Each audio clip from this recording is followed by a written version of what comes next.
Assalamualaikum warahmatullahi wabarakatuh. Salam sejahtera untuk kita semua.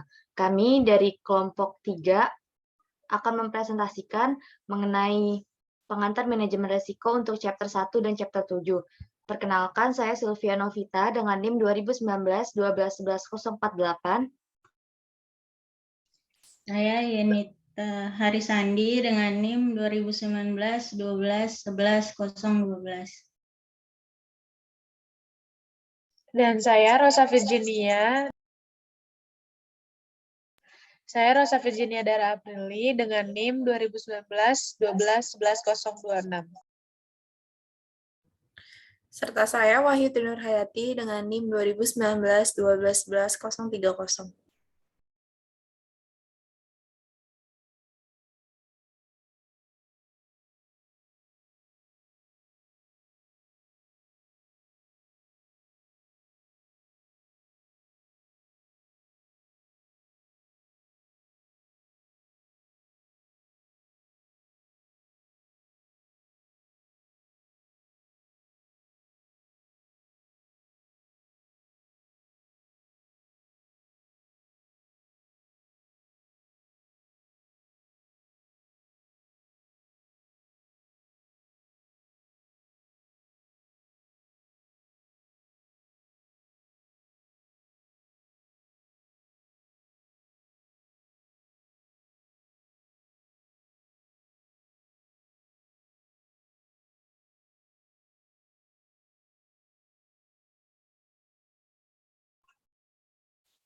Pertama, untuk chapter 1, kita akan membahas mengapa lembaga keuangan itu sangat istimewa.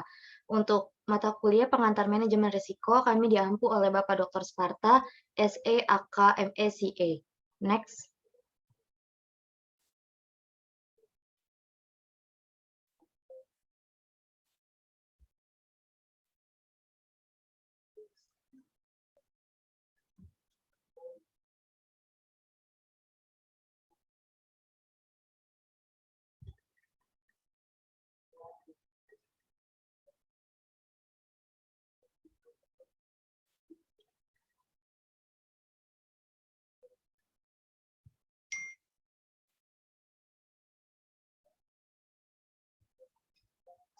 Perkenalkan, dari kelompok 3 terdiri dari Yenita Harisandi dengan NIM 2019-12-11-012, kemudian ada Rosa Virginia Dara Aprili dengan NIM 2019-12-11-026, kemudian ada Wahyu Nur Hayati dengan NIM 2019-12-11-030, dan saya Sylvia Novita dengan NIM 2019-12-11-048.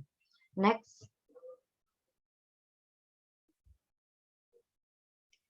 Sebelumnya, selama 90 tahun terakhir, industri jasa keuangan ini telah mengalami siklus penuh, di mana pada awalnya industri perbankan beroperasi sebagai industri dengan layanan lengkap yang secara langsung atau tidak langsung melakukan semua layanan keuangan, baik itu untuk perbankan komersial, kemudian untuk perbankan investasi, untuk layanan investasi saham, untuk layanan penyedia asuransi, dan sebagainya. Di mana pada tahun 1930-an, keruntuhan ekonomi dan industri mengakibatkan pemisahan beberapa kegiatan ini. Dan di tahun 1970-an dan 1980-an, bermunculan industri jasa keuangan baru yang relatif tidak diatur, seperti adanya reksadana dan dana perantara, yang dimana kehadiran mereka ini memisahkan fungsi jasa keuangan lebih jauh. Saat ini, kita memasuki abad ke-21. Next.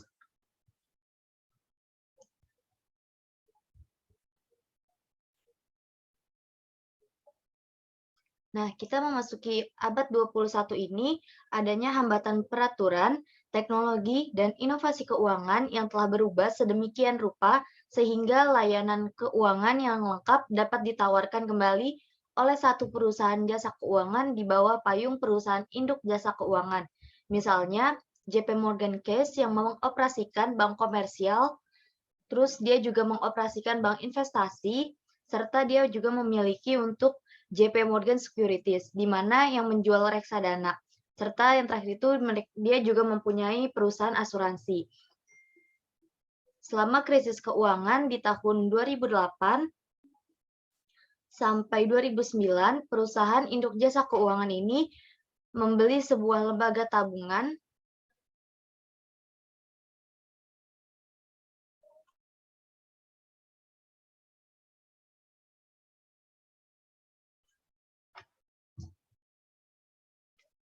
selama krisis tersebut, keuangan di tahun 2008 sampai 2009, perusahaan induk jasa keuangan ini membeli sebuah lembaga tabungan, yaitu Washington Mutual dan beberapa bank investasi, termasuk Bear Stearns, di mana tidak hanya batas-batas antar sektor industri tradisional yang berubah, tetapi persaingan menjadi global juga.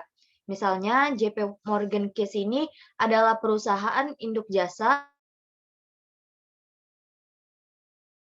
terbesar kelima di dunia yang beroperasi di 60 negara. Kemudian di akhir tahun 2000 itu ada ketika Amerika Serikat dan bahkan dunia mengalami keruntuhan pasar keuangan. Nah, kedua setelah yang dialami selama depresi hebat, krisis keuangan menghasilkan pembentukan yang kembali secara besar-besaran di semua sektor lembaga keuangan dan berakhirnya banyak lembaga keuangan besar, misalnya Bear Stearns dan Lehman Brothers, di mana hasilnya adalah seruan pemerintahan Obama untuk kembali memisahkan kegiatan yang dilakukan oleh lembaga keuangan individu. Ketika lingkungan persaingan berubah, maka perhatian terhadap keuntungan dan lebih dari sebelumnya itu menjadikan resiko juga menjadi semakin penting. Tema utama yang pada bab ini itu adalah pengukuran dan pengelolaan resiko lembaga keuangan, di mana lembaga keuangan misalnya di mana lembaga keuangan itu ada untuk bank, serikat kredit, dan perusahaan asuransi, serta reksadana yang menjalankan fungsi penting untuk menyalurkan dana dari yang kelebihan atau kita sebut sebagai pemasok dana kepada mereka yang kekurangan dana atau pengguna dana. Nah, di tahun 2015, financial institution dari Amerika Serikat memiliki aset dengan total lebih dari 30,45 triliun US dollar yang sebaiknya industri dengan kendaraan motor dan suku cadang Amerika Serikat, yaitu General Motors dan Ford Corp, memiliki total aset sebesar 0,55 triliun dolar. Next.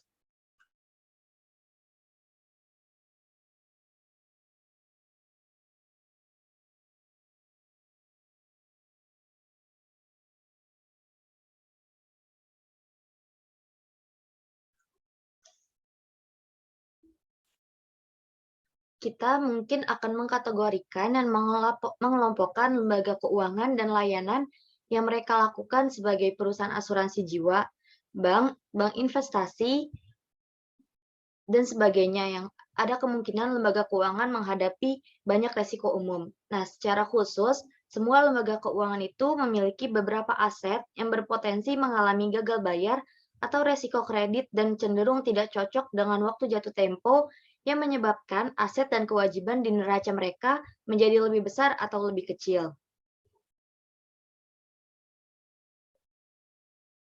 Next.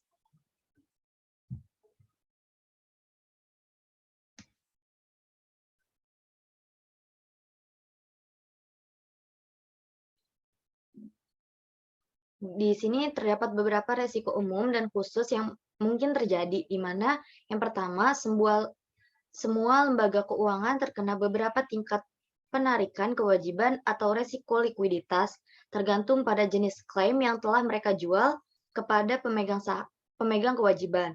Selain itu, sebagian besar lembaga keuangan menghadapi beberapa jenis resiko peminjaman emisi, baik melalui penjualan sekuritas atau penerbitan berbagai jenis jaminan kredit di dalam atau di luar neraca. Dan yang kemungkinan ketiga itu, semua lembaga keuangan menghadapi resiko operasional karena produksi jasa keuangan memerlukan penggunaan sumber daya nyata dan sistem pendukung atau back office. Yaitu back office-nya ini terdiri dari tenaga kerja dan teknologi yang digabungkan untuk menyediakan suatu layanan yang terbaik. Next.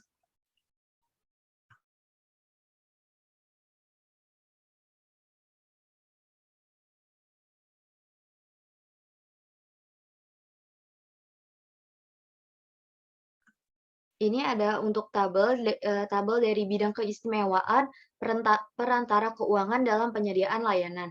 Di mana di sini ada yang pertama bidang informasi, di mana bidang informasi terdiri dari agregasi dana di lembaga keuangan memberikan insentif yang lebih besar untuk mengumpulkan informasi tentang pelanggan seperti perusahaan dan untuk memantau tindakan mereka. Nah, ukuran financial institution ini yang relatif besar memungkinkan pengumpulan informasi dilakukan dengan biaya rata-rata yang lebih rendah atau disebut sebagai skala ekonomi daripada yang terjadi pada individu. Kemudian bidang yang kedua itu ada risiko likuiditas dan harga, di mana lembaga keuangan ini akan memberikan klaim kepada penabung rumah tangga dengan atribut likuiditas yang unggul dan dengan resiko harga yang lebih rendah. Kemudian ada layanan biaya transaksi yang serupa dengan skala ekonomi dalam biaya produksi informasi. Ukuran financial institution-nya dapat mengakibatkan skala ekonomi dalam biaya transaksi. Kemudian ada intermediasi jatuh tempo, di mana lembaga keuangan dapat menanggung resiko ketidaksesuaian jatuh tempo aset dan kewajiban mereka dengan lebih baik. Kemudian ada transmisi pasokan moneter, yang di mana lembaga penyimpanan merupakan saluran tindakan kebijakan moneter oleh bank sentral yang akan berdampak pada sistem keuangan dan ekonomi lainnya. Kemudian ada alokasi kredit, di mana lembaga keuangan sering dipandang sebagai sumber pembiayaan utama dan terkadang satu-satunya untuk sektor-sektor tertentu, yaitu seperti pertanian, usaha kecil, dan real estate perumahan. Kemudian ada transfer kekayaan antar generasi, di mana lembaga keuangan, terutama perusahaan asuransi dan dana pensiun, akan menyediakan penabung dengan kemampuan untuk mentransfer kekayaan dari satu generasi ke generasi lainnya. Kemudian ada layanan pembayaran, di mana efisiensi lembaga penyimpanan dan yang menyediakan layanan pembayaran seperti penggosongan cek secara langsung dan yang mana dia akan menguntungkan perekonomian. Berikutnya ada intermediasi denominasi. Lembaga keuangan seperti reksadana memungkinkan investor kecil mengatasi kendala untuk membeli aset yang dikenakan oleh ukuran denominasi minimum yang besar. Next.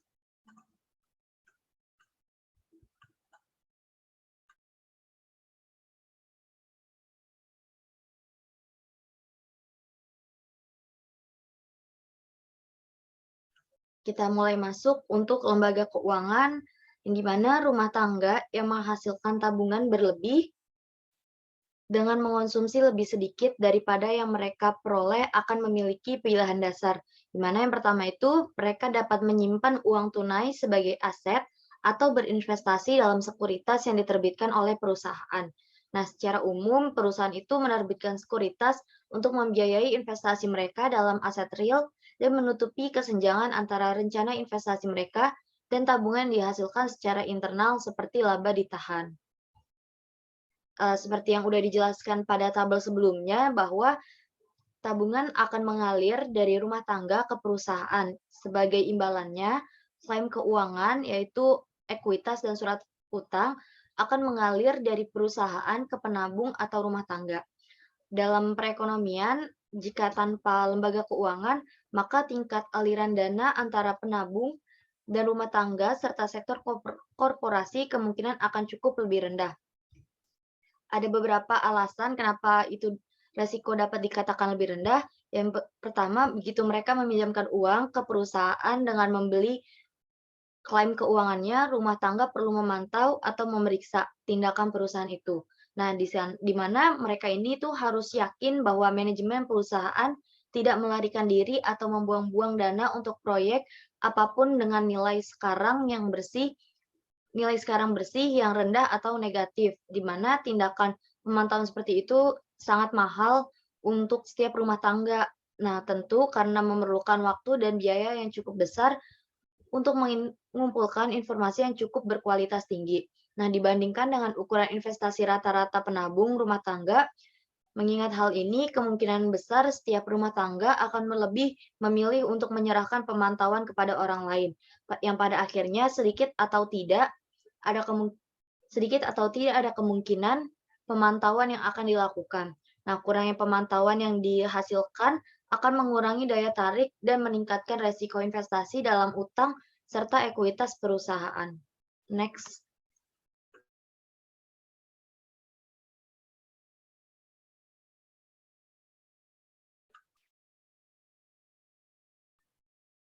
Sifat jangka panjang dari suatu ekuitas dan utang perusahaan dan kurangnya pasar sekunder di mana rumah tangga dapat menjual sekuritas ini akan menciptakan disinsentif kedua bagi investor rumah tangga untuk menahan klaim keuangan langsung yang dikeluarkan oleh perusahaan. Nah, akan secara khusus mengingat pilihan antara memegang uang tunai dan memegang surat berharga jangka panjang, di mana rumah tangga kemungkinan besar akan memilih untuk memegang uang tunai karena alasan likuiditas, terutama jika mereka berencana menggunakan tabungan untuk membiayai pengeluaran konsumsi dalam waktu dekat. Next.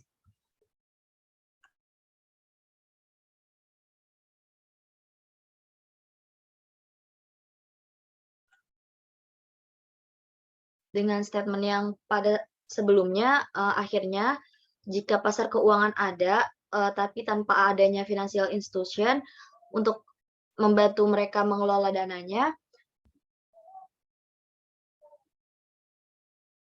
akan memungkinkan rumah tangga untuk memperdagangkan surat utang dan ekuitas perusahaan di antara mereka sendiri, di mana investor nantinya juga akan menghadapi resiko harga pada penjualan sekuritas dan perdagangan pasar sekunder sekuritas yang melibatkan berbagai biaya transaksi. Resiko harga itu merupakan resiko harga jual suatu aset akan lebih rendah daripada harga belinya, di mana nanti resiko harga ini memungkinkan adanya kerugian karena adanya selisih dari antara harga jual dan harga beli. Di sini ada gambaran untuk aliran dana jika tanpa financial institution. Next.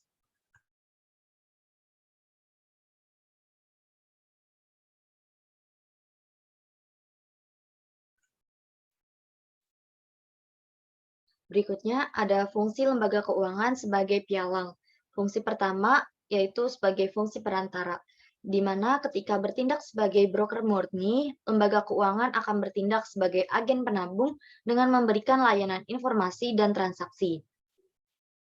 Misalnya, perusahaan sekuritas, layanan lengkap, akan melakukan penelitian investasi dan membuat rekomendasi investasi untuk klien retail atau rumah tangga, di mana mereka melakukan serta membeli atau menjual sekuritas untuk komisi serta biaya. Contohnya ada Bank of America, yaitu Merrill Lynch. Kemudian ada untuk pialang diskon, di mana dia melakukan pembelian atau penjualan sekuritas dengan harga yang lebih baik dengan efisiensi yang lebih besar daripada yang dapat dicapai oleh penabung rumah tangga dengan berdagang sendiri. Contohnya itu ada Charles Schwab, dan yang terakhir itu ada pialang asuransi independen, di mana ini mengidentifikasi jenis polis asuransi yang terbaik yang dapat dibeli oleh penabung rumah tangga agar sesuai dengan tabungan dan rencana pensiun mereka. Jadi di sini nanti lembaga keuangan itu akan memberikan informasi mengenai jenis-jenis polis yang terbaik yang akan dipilih oleh pihak rumah tangga. Next.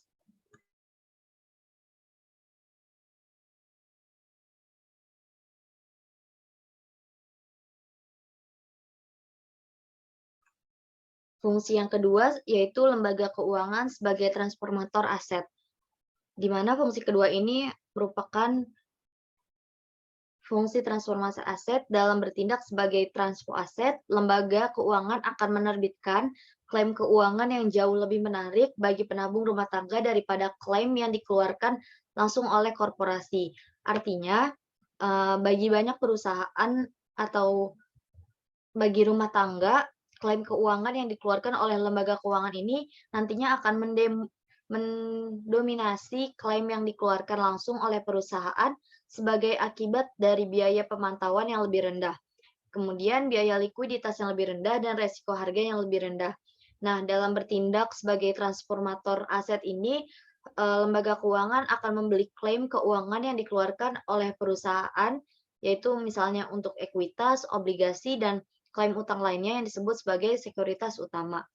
Dan nantinya juga lembaga keuangan akan membiayai pembelian ini dengan menjual klaim keuangan kepada investor rumah tangga, serta sektor lain berupa simpanan, polis asuransi, dan sebagainya.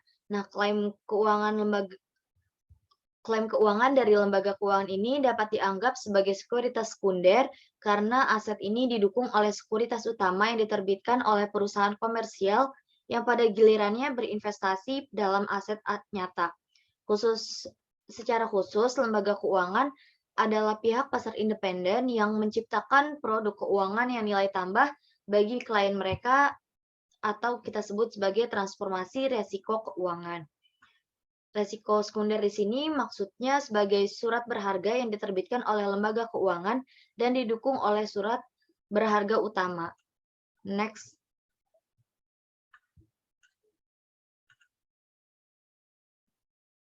Nah, di sini ada gambarannya aliran dana dari dunia jika dengan adanya financial institution.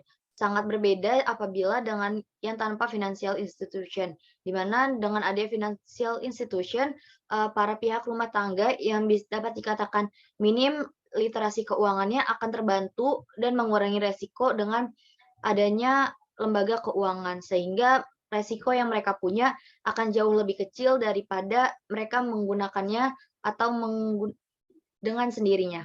Next.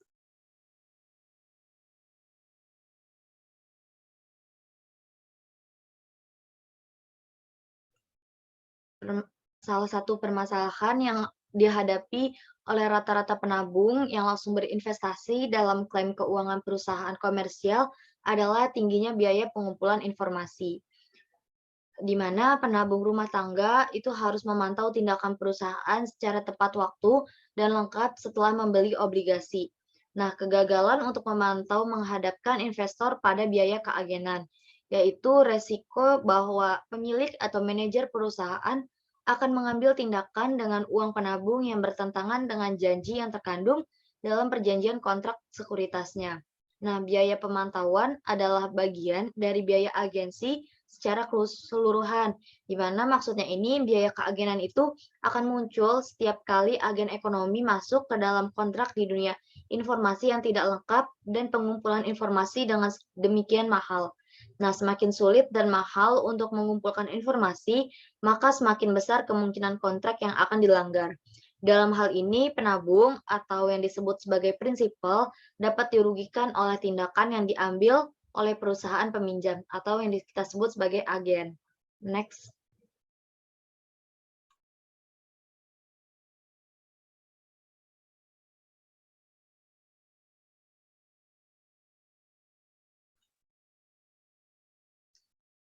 Biaya informasi tadi telah dijelaskan juga di sini biaya informasi itu mengapa sangat berat karena dia akan membayar biaya keagenan kepada pihak perusahaan peminjam dan biaya pemantauan itu juga sangat mahal karena dia harus mengecek secara berkala apakah risiko yang ada itu bakal ada atau tidak. Jadi untuk biaya informasi itu terdiri dari dua, biaya keagenan dan biaya pemantauan.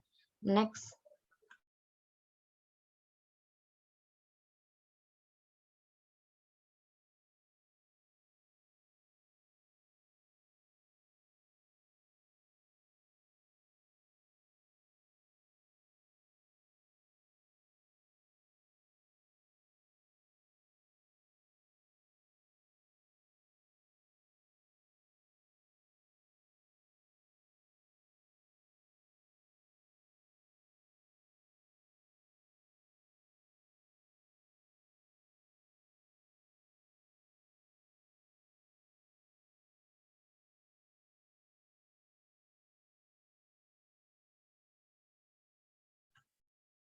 Peran berikutnya dari fungsi financial institution itu ada sebagai pemantau yang didelegasikan. Maksud didelegasikan ini adalah agen ekonomi yang ditunjuk untuk bertindak atas nama agen yang lebih kecil dalam mengumpulkan informasi dan atau menginvestasikan dana atas nama mereka, di mana lembaga keuangan akan berperan untuk mengumpulkan informasi dan memantau tindakan perusahaan karena jauh lebih banyak yang dipertaruhkan daripada rumah tangga individu kecil manapun. Nah, dalam arti tertentu, penabung kecil telah menunjukkan financial institution sebagai pemantau yang didelegasikan untuk bertindak atas nama mereka. Nah, lembaga keuangan ini tidak hanya memiliki insentif yang lebih besar untuk mengumpulkan informasi, biaya rata-rata untuk mengumpulkan informasi juga akan lebih rendah. Misalnya nih, biaya untuk bagi investor kecil untuk membeli laporan pialang itu $100 itu mungkin tampak sangat tinggi untuk investasi sebesar $10.000. Nah, bagi financial institution dengan $10 juta di bawah manajemen, bagaimanapun biayanya tampak sepele.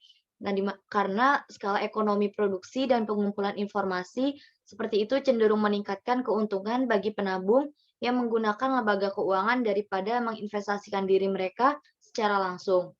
Next.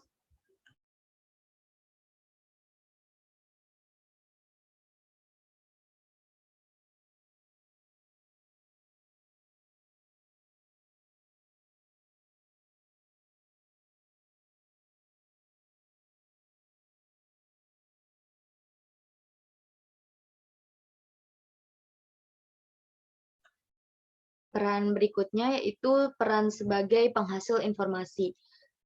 Terkait dengan insentif yang lebih besar untuk memantau dan biaya yang timbul karena kegagalan memantau yang tepat, lembaga keuangan ini dapat mengembangkan sekuritas sekunder baru yang memungkinkan mereka untuk memantau secara lebih efektif. Dengan demikian, menu kontrak yang lebih kaya dapat meningkatkan kemampuan pemantauan lembaga keuangan. Contoh klasiknya adalah peminjaman bank, di mana peminjaman bank umumnya kontrak utang jangka pendek dari kontrak obligasi. Sifat jangka pendek ini itu akan memungkinkan lembaga keuangan untuk menjalankan lebih banyak kekuatan pemantauan dan kontrol atas peminjaman. Nah, secara khusus, informasi yang dihasilkan oleh financial institution mengenai perusahaan sering diperbarui saat keputusan perpanjangan pinjaman itu dibuat. Nah, ketika kontrak pinjaman bank cuma berjangka pendek, maka bankir menjadi hampir seperti orang dalam bagi perusahaan mengenai keakraban informasi dengan operasi dan kondisi keuangannya. Nah, memang pemantauan yang lebih sering ini seringkali meningkatkan kebutuhan akan perjanjian yang relatif tidak fleksibel dan sulit ditegakkan yang ditemukan dalam kontrak obligasi. Jadi, dengan bertindak sebagai pemantau yang didelegasikan dan menghasilkan informasi yang lebih baik serta lebih tepat waktu. Nah, lembaga keuangan akan mengurangi tingkat ketidakkesempurnaan informasi dan asimetri antara pemasok akhir dan pengguna dana dalam perekonomian. Next.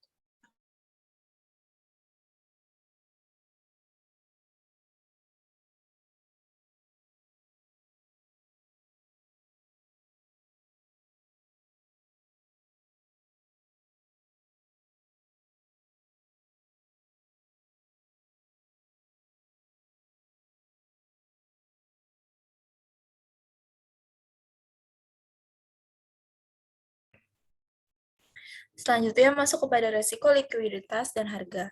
Selain meningkatkan arus dan kualitas informasi, laporan keuangan memberikan klaim finansial atau sekunder kepada rumah tangga dan penabung lainnya.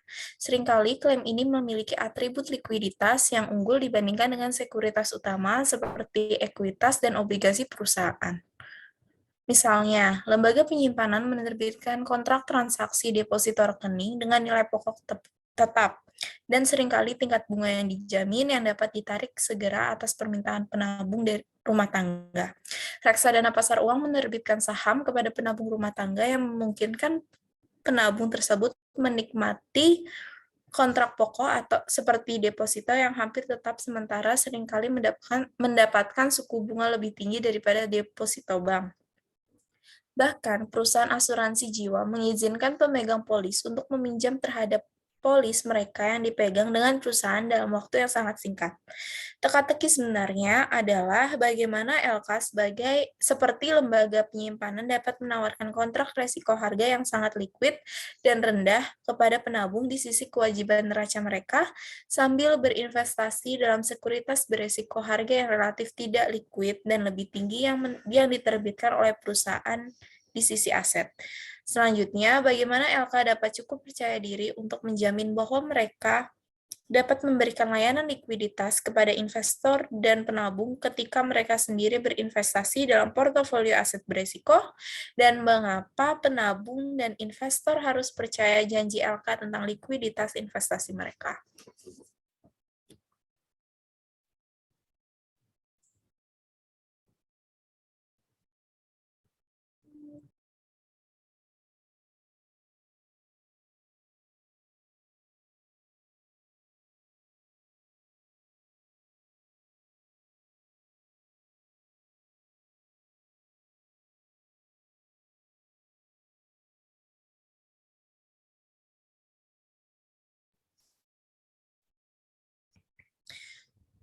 Jawaban atas pertanyaan-pertanyaan tadi terletak pada kemampuan LK untuk mendiversifikasi beberapa tetapi tidak semua risiko portofolio mereka.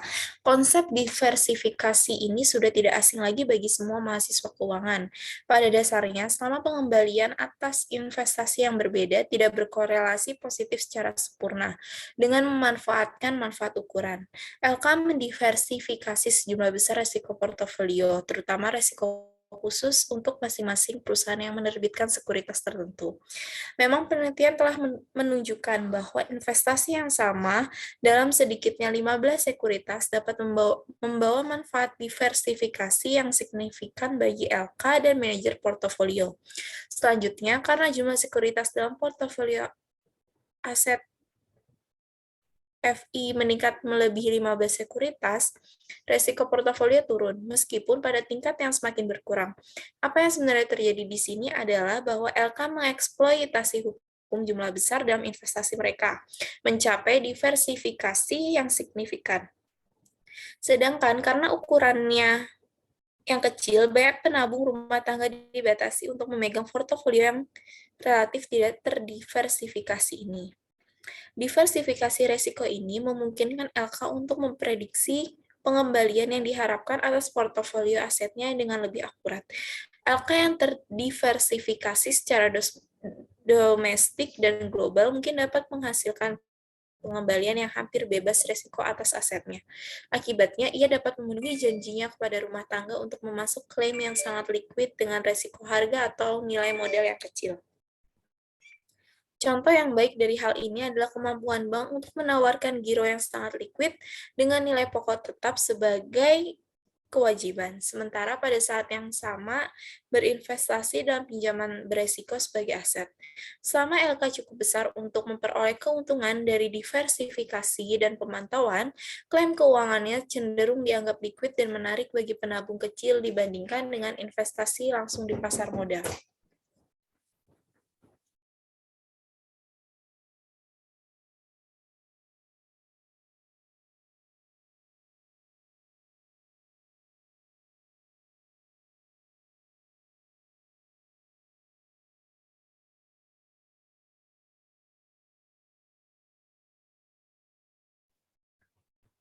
Selanjutnya, ada layanan khusus lainnya. Pada diskusi sebelumnya telah berkonsentrasi pada 3 layanan umum atau khusus yang disediakan oleh LK, antara lain mengurangi biaya pemantauan penabung rumah tangga, meningkatkan likuiditas mereka, dan mengurangi eksposur resiko harga mereka. Selanjutnya kita membahas 2 layanan khusus lainnya yang disediakan oleh LK. Yang pertama ada pengurangan biaya transaksi dan intermediasi jatuh tempo. Next.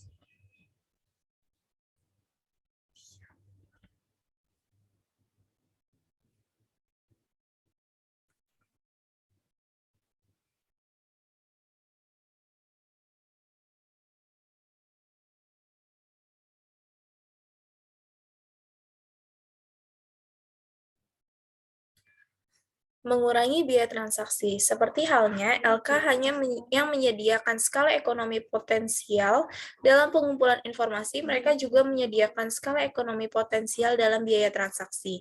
Dengan mengelompokkan, misalnya sejak 1 Mei 1975, Komisi Tetap untuk Perdagangan Ekuitas di NYSE telah dihapuskan. Akibatnya, pembeli eceran kecil menghadapi biaya komisi atau biaya transaksi yang lebih tinggi daripada pembeli grosir besar. Dengan mengelompokkan aset mereka di LK yang membeli aset dalam jumlah besar seperti di reksadana dan dana pensiun, penabung rumah tangga dapat mengurangi biaya transaksi pembelian aset mereka. Selain itu, split bid ask atau beli jual biasanya lebih rendah untuk aset yang dibeli dan dijual dalam jumlah besar. Yang kedua yaitu intermediasi kematangan. Dimensi tambahan dari kemampuan LK untuk mengurangi resiko melalui diversifikasi adalah bahwa mereka dapat menanggung resiko ketidaksesuaian jatuh tempo aset dan kewajiban mereka dengan lebih baik daripada penabung rumah tangga kecil. Dengan demikian, LK menawarkan layanan intermediasi jatuh tempo ke seluruh perekonomian. Secara khusus melalui ketidaksesuaian maturitas, LK dapat menghasilkan kontrak jangka panjang, seperti pinjaman hipotek jangka panjang dengan suku bunga tetap untuk rumah tangga, sambil tetap mengumpulkan dana dengan kontrak kewajiban jangka pendek. Lebih lanjut, meskipun ketidaksesuaian tersebut dapat menyebabkan FI terkena resiko suku bunga, FI besar lebih mampu mengelola resiko ini melalui akses superiornya ke pasar dan instrumen untuk lindung nilai seperti penjualan pinjaman dan sekuritisasi, berjangka, SWAP, dan opsi penutup rantai dan kerah. Next.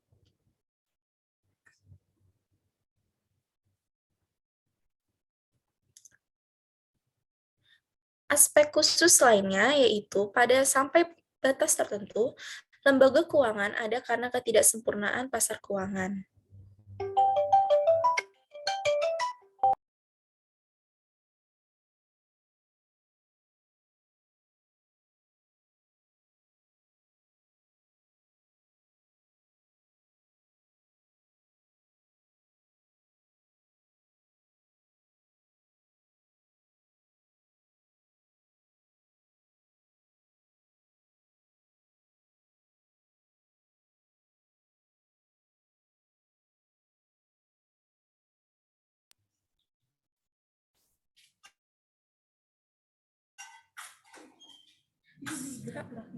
Sampai batas waktu tertentu, lembaga keuangan ada karena ketidaksempurnaan pasar keuangan.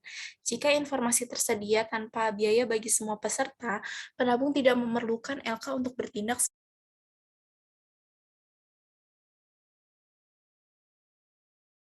sebagai perantara atau pemantau yang didelegasi kebijakan moneter atau alokasi kredit, maka LK akan tetap ada bahkan tanpa adanya ketidaksempurnaan pasar keuangan.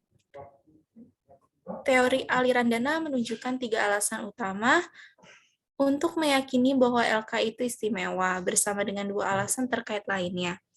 Pada kenyataannya, akademisi, pembuat kebijakan, dan regulator mengidentifikasi bidang khusus lainnya yang berkaitan dengan fungsi spesifik LK atau kelompok LK tertentu. Selanjutnya akan kami bahas.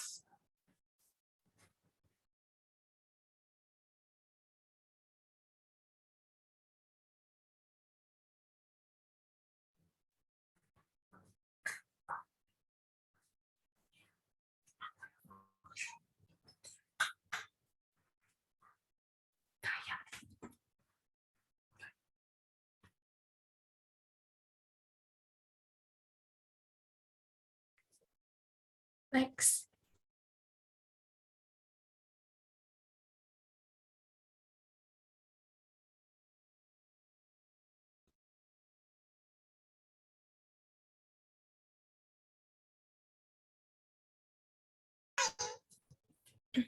Transmisi kebijakan moneter.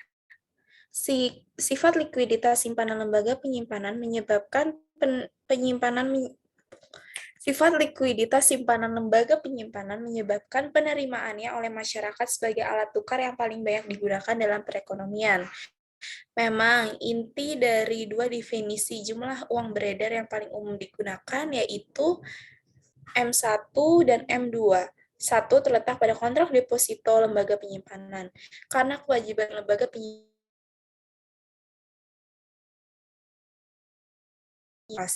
mereka memainkan peran kunci dalam transmisi kebijakan moneter dari bank sentral ke seluruh perekonomian. Artinya, lembaga penyimpanan adalah saluran yang melalui tindakan kebijakan moneter berdampak pada sektor keuangan lainnya dan perekonomian secara umum. Alasan utama pemerintah Amerika Serikat dan dunia menyelamatkan banyak lembaga penyimpanan dan meningkatkan batas asuransi simpanan dari $100.000 menjadi $250.000 per orang per bank selama krisis keuangan adalah agar bank sentral dapat menerapkan tindakan kebijakan moneter yang agresif untuk memerangi keruntuhan pasar keuangan.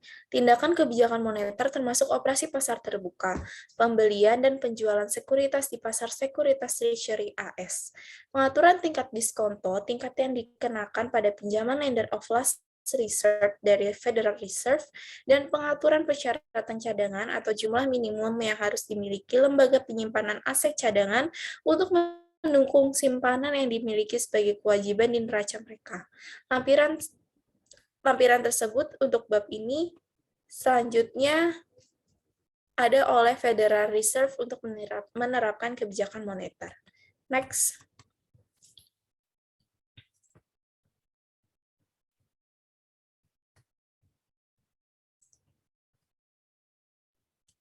Selanjutnya masuk ada alokasi kredit.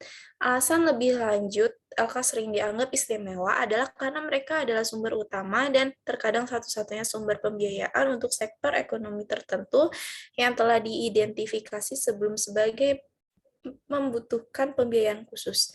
Pembuat kebijakan di Amerika Serikat dan sejumlah negara lain, seperti Inggris, telah mengidentifikasi real estate perumahan membutuhkan subsidi khusus. Hal ini telah meningkatkan kekhususan LK yang umumnya melayani kebutuhan sektor tersebut. Di Amerika Serikat, Asosiasi Tabungan dan Bank Tabungan secara tradisional melayani kebutuhan kredit sektor real estate perumahan. Dengan cara yang sama, pertanian merupakan bidang ekonomi yang sangat penting dalam hal kesejahteraan sosial penduduk secara keseluruhan. Pemerintah Amerika Serikat bahkan secara langsung mendorong lembaga keuangan untuk mengkhususkan diri dalam pembiayaan bidang kegiatan ini melalui pembentukan Bank Kredit Pertanian Federal. Agaknya, pemberian kredit untuk membuat rumah lebih terjangkau atau pertanian lebih layak mengarah ke masyarakat yang lebih stabil dan produktif. Selanjutnya ada transfer kekayaan antar generasi atau intermediasi waktu. Kemampuan penabung untuk mentransfer kekayaan lintas generasi juga sangat penting bagi kesejahteraan sosial suatu negara. Karena itu, asuransi jiwa dan dana pensiun seringkali didorong secara khusus melalui keringanan pajak khusus dan mekanisme subsidi lainnya untuk melayani dan mengakomodasi kebutuhan tersebut. Seringkali, proses transfer kekayaan menghindari perlakuan pajak yang marginal penuh yang akan dikenakan pembayaran langsung. Next. Layanan pembayaran. Lembaga penyimpanan istimewa karena efisiennya dalam menyediakan layanan pembayaran secara langsung menguntungkan perekonomian. Dua layanan pembayaran yang penting adalah layanan clearing check dan transfer kawat. Misalnya, pada hari tertentu, pembayaran senilai $1 triliun dilakukan melalui Fed Wire and Chips. Dua jaringan kawat pembayaran grosir besar di Amerika Serikat. Setiap gangguan dalam sistem ini mungkin akan menghasilkan kemacetan dalam sistem pembayaran yang mengakibatkan efek berbahaya bagi perekonomian. Yang terakhir ada intermediasi denominasi. Baik reksadana pasar uang maupun reksadana utang, ekuitas bersifat khusus karena keduanya menyediakan layanan yang berkaitan dengan intermediasi denominasi. Karena mereka dijual dalam denominasi yang sangat besar.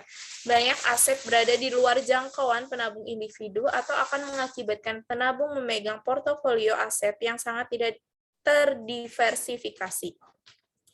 Misalnya, ukuran minimum sertifikat deposito atau CD yang dapat yang dapat dinegosiasikan adalah $100.000 dan surat berharga atau utang perusahaan jangka pendek sering dijual dalam kemasan minimum $250.000 atau lebih.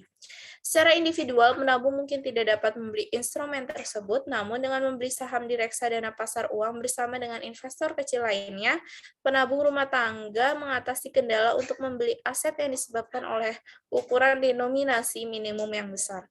Akses tidak langsung ke pasar ini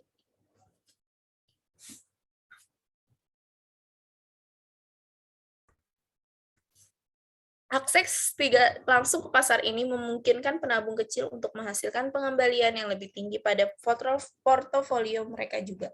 Next.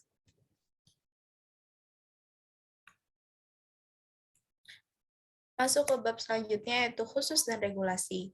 Pada bagian sebelumnya diperlihatkan LK menjadi istimewa karena berbagai layanan yang mereka berikan kepada sektor-sektor ekonomi.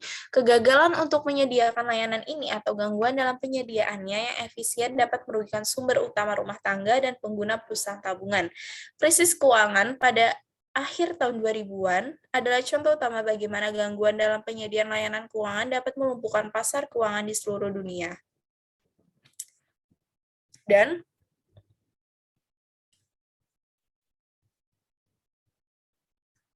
membawa ekonomi dunia ke dalam resesi. Eksternalitas negatif-negatif yang mempengaruhi perusahaan dan rumah tangga ketika ada yang tidak beres di sektor FI ekonomi menjadi alasan untuk regulasinya. Artinya, LK itu diatur untuk melindungi terhadap gangguan dalam penyediaan layanan yang dibahas sebelumnya dan biaya yang akan dikenakan pada ekonomi dan masyarakat pada umumnya. Misalnya, kegagalan bank dapat menghancurkan tabungan rumah tangga dan pada saat yang sama membatasi akses perusahaan ke kredit. Kegagalan perusahaan asuransi dapat membuat rumah tangga benar-benar terpapar di usia tua terhadap penyakit bencana dan penurunan pendapatan secara tiba-tiba saat pensiun.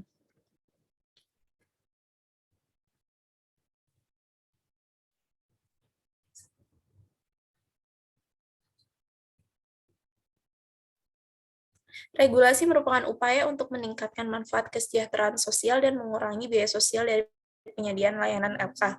Biaya regulasi privat relatif terhadap keuntungan privat bagi produsen jasa keuangan disebut beban regulasi neto. Meskipun mungkin manfaat secara sosial, biaya ini menambah biaya operasional swasta, sejauh biaya tambahan ini membantu menghindari eksternalitas negatif dan untuk memastikan operasi ekonomi yang lancar dan efisien, beban regulasi bersih adalah positif. Next.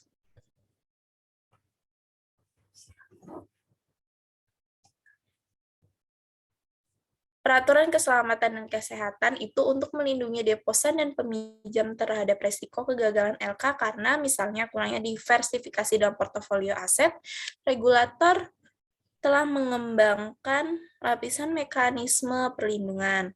Nah, pada peraturan keselamatan dan kesehatan ada beberapa lapisan. Yang pertama ada pada lapisan pertama. Persyaratan ini yang mendorong LK untuk mendiversifikasi aset mereka. Dengan demikian, bank diharuskan untuk tidak memberikan pinjaman melebihi lebih dari 15% dari dana modal ekuitas mereka sendiri kepada satu perusahaan atau peminjam. Next.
Selanjutnya, masuk dalam peraturan keselamatan di perlindungan lapisan yang kedua.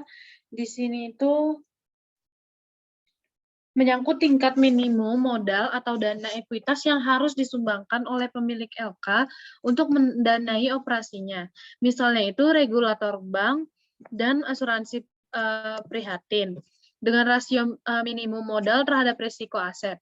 Semakin tinggi proporsi modal yang disumbangkan oleh pemilik, maka semakin besar perlindungan terhadap risiko kebangkrutan kepada pemegang klaim kewajiban luar seperti deposan dan pemegang polis asuransi.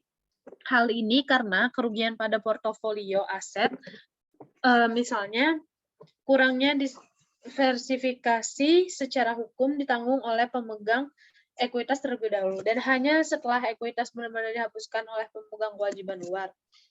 Misalnya lagi pada tahun 2008 itu hampir kegagalan dan pembelian berikutnya oleh JP Morgan Chase dari Washington Mutual meninggalkan pemegang saham Washington Mutual dengan sangat sedikit.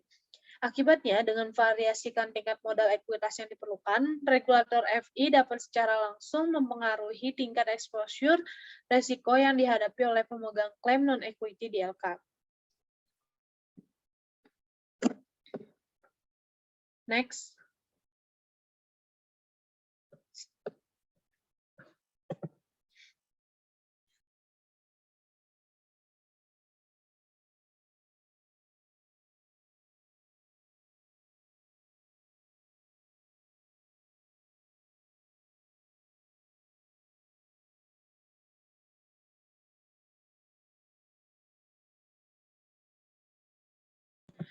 Masuk ke dalam selanjutnya perlindungan lapisan ketiga. Perlindungan lapisan ketiga ini adalah penyedia dana penjaminan seperti dana penjamin simpanan atau GIF untuk lembaga penyimpanan. Security Investor Protection Corporation atau SIPC untuk perusahaan sekuritas dan dana penjaminan negara yang dibentuk dengan dorongan regulator. Untuk memenuhi kepailitan, kerugian bagi pemegang klaim kecil dalam industri asuransi jiwa dan harta benda. Dengan melindungi pemegang klaim FI, ketika FI gagal dan ekuitas pemilik atau kekayaan bersih dihapuskan, dana ini dapat menciptakan permintaan untuk regulasi lembaga yang diasuransikan untuk melindungi sumber daya dana. Misalnya FDIC memantau dan mengatur peserta dalam DIF. Next.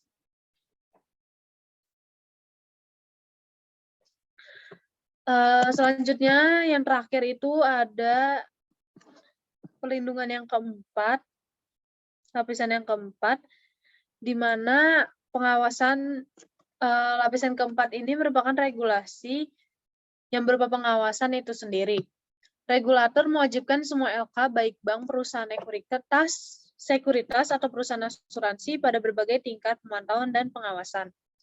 Ini melibatkan pemeriksaan di tempat serta produksi laporan dan laporan akuntansi FI secara tepat waktu untuk evaluasi di luar lokasi. Sama seperti penabung, menunjuk LK sebagai pemantau yang didelegasikan untuk mengevaluasi perilaku dan tindakan peminjam akhir. Masyarakat menunjuk regulator untuk memantau perilaku dan kinerja LK.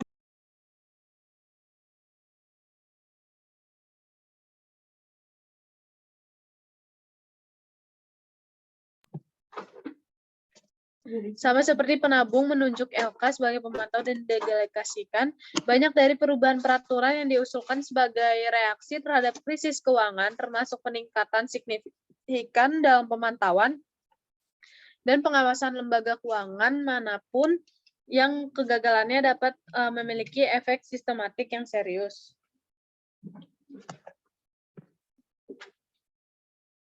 Yang terakhir, regulasi bukannya tanpa biaya bagi mereka yang diatur. Misalnya regulator masyarakat mungkin mengharuskan LK memiliki lebih banyak modal ekuitas daripada yang diyakini pemilik swasta demi kepentingan terbaik mereka sendiri. Demikian pula, menghasilkan informasi yang diminta oleh regulator mahal bagi LK karena melibatkan waktu manajer, pengacara, dan akuntan.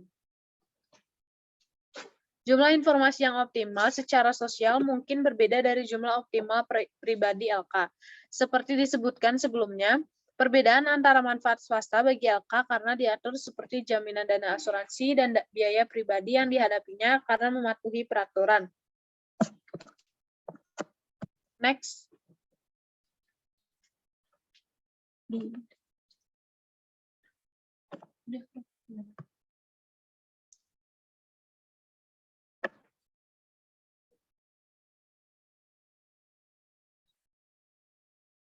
Selanjutnya, regulasi kebijakan moneter. Motivasi lain untuk regulasi menyangkut peran khusus yang dimainkan bank dalam transmisi kebijakan moneter dari Federal Reserve atau bank sentral ke seluruh perekonomiannya. Masalahnya adalah bahwa bank sentral secara langsung hanya mengontrol jumlah uang kertas dan koin dalam perekonomian yang disebut uang luar. Uang luar ini sendiri merupakan bagian dari uang beredar yang langsung diproduksi oleh pemerintah atau bank sentral seperti uang kertas dan uang logam. Sedangkan sebagian besar pasokan uang terdiri dari simpanan yang disebut uang dalam. Uang dalam sendiri itu merupakan bagian dari jumlah uang yang beredar yang dihasilkan oleh sistem perbankan swasta. Secara teori, bank sentral dapat memvariasikan jumlah uang tunai atau uang luar dan secara langsung mempengaruhi posisi cadangan bank serta jumlah pinjaman dan simpanan yang dapat dibuatnya tanpa secara formal mengatur portofolio bank. Dalam praktiknya, regulator telah memilih untuk memberlakukan kontrol formal. Di sebagian besar negara, regulator biasanya memberlakukan tingkat minimum cadangan kas yang diperlukan untuk disimpan terhadap simpanan. Beberapa berpendapat bahwa memaksakan persyaratan cadangan seperti itu membuat kontrol sejumlah uang beredar dan transmisinya lebih dapat diprediksi.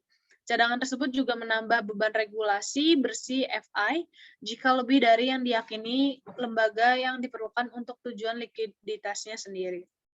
Secara umum, baik bank atau perusahaan asuransi, semua LK akan memilih untuk menyimpan sejumlah cadangan kas, bahkan tanpa bunga, untuk memenuhi kebutuhan likuiditas dan transaksi pelanggan mereka secara langsung.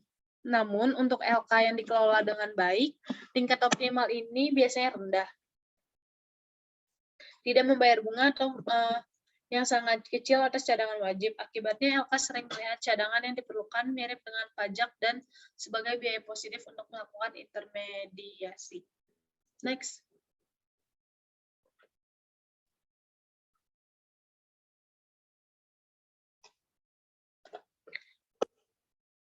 Yang selanjutnya ada peraturan terkait alokasi kredit.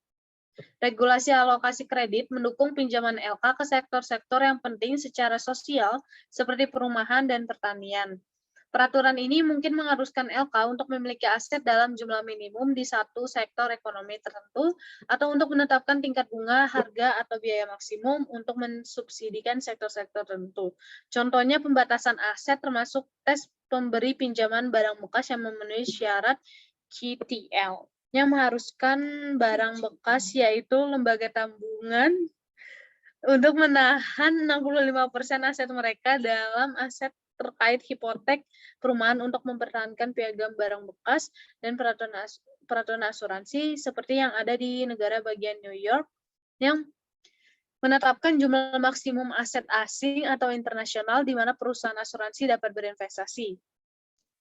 Contoh pembatasan suku bunga adalah undang-undang riba yang ditetapkan di banyak negara bagian tentang tingkat maksimum yang dapat dibebankan pada hipotek dan atau pinjaman konsumen dan peraturan yang sekarang dihapuskan seperti peraturan Federal Reserve Q maksimum tentang waktu dan bunga tabungan.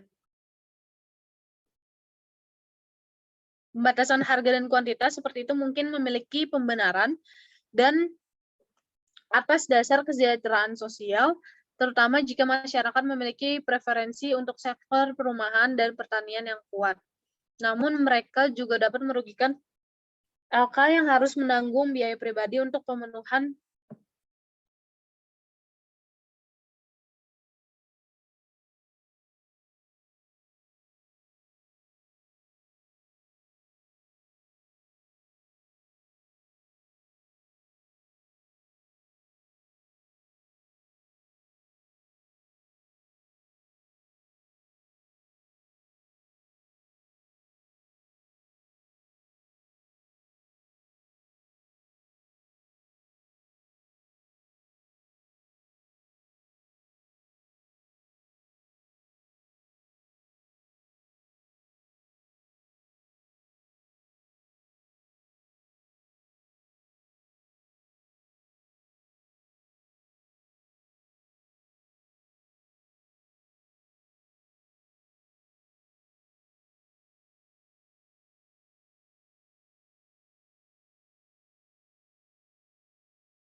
Namun mereka juga dapat merugikan LK yang harus menanggung biaya pribadi untuk memenuhi banyak peraturan ini. Sejauh biaya pribadi bersih dari pembatasan tersebut positif, pembatasan tersebut menambah biaya dan mengurangi efisiensi yang digunakan LK untuk melakukan intermediasi. Next.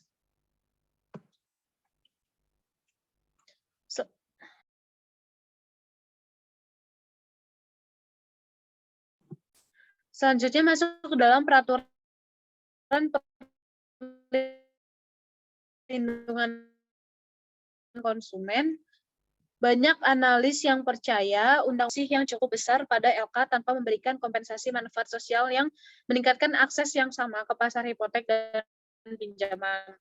Namun karena deregulasi berlanjut dan tren menuju konsolidasi dan perbankan universal berlanjut, kemungkinan undang-undang tersebut akan diperluas ke luar bank ke penyedia layanan keuangan lainnya seperti perusahaan asuransi yang saat ini tidak tunduk pada CRA, persyaratan Wall Street, dan Undang-Undang Perlindungan Konsumen yang disahkan oleh Kongres AS pada tahun 2010. Selanjutnya, reformasi kartu kredit baru RUU efektif pada tahun 2010 dan menempatkan pembatasan belum pernah terjadi pada tindakan yang dapat diambil oleh semua penerbit kartu kredit terhadap pemegang kartu kredit, termasuk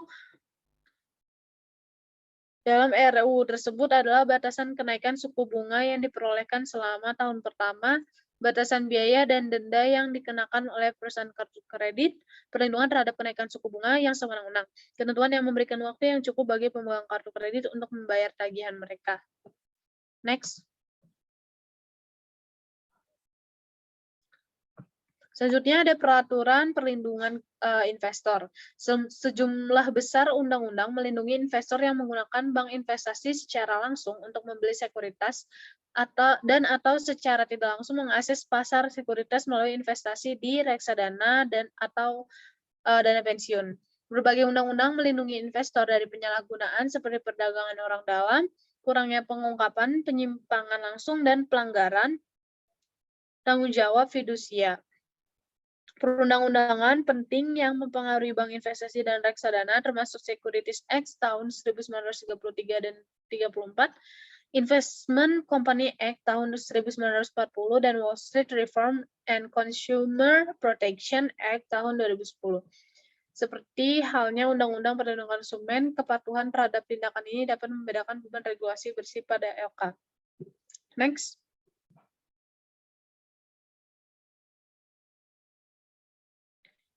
Selanjutnya peraturan masuk. Yang pertama peraturan masuk atau entry regulation. Masuk dan kegiatan LK juga diatur, misalnya peraturan penyewaan bank baru. Ini meningkatkan atau menurunkan biaya masuk ke sektor keuangan yang mempengaruhi profitabilitas perusahaan yang sudah bersaing di industri. Dengan demikian, industri yang sangat terlindung dari pendatang baru dengan biaya yang langsung yang tinggi. Misalnya itu melalui ekuitas yang diperlukan atau kontribusi modal dan biaya tidak langsung yang tinggi. Misalnya dengan membatasi individu yang dapat mendirikan LK, masuk menghasilkan keuangan yang lebih besar bagi perusahaan yang sudah ada daripada perusahaan yang masuk relatif mudah. Next.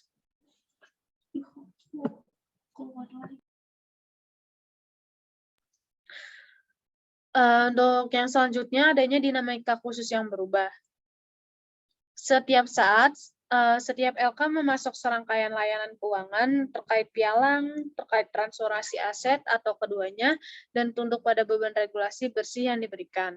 Seiring dengan perubahan tuntutan fitur-fitur khusus jasa keuangan sebagai akibat dari perubahan preferensi, kondisi makroekonomi dan teknologi, satu atau lebih bidang industri jasa keuangan menjadi lebih atau kurang menguntungkan. Demikian pula perubahan peraturan dapat menambah atau mengurangi beban peraturan bersih yang dihadapi dalam memasok jasa keuangan di area tertentu.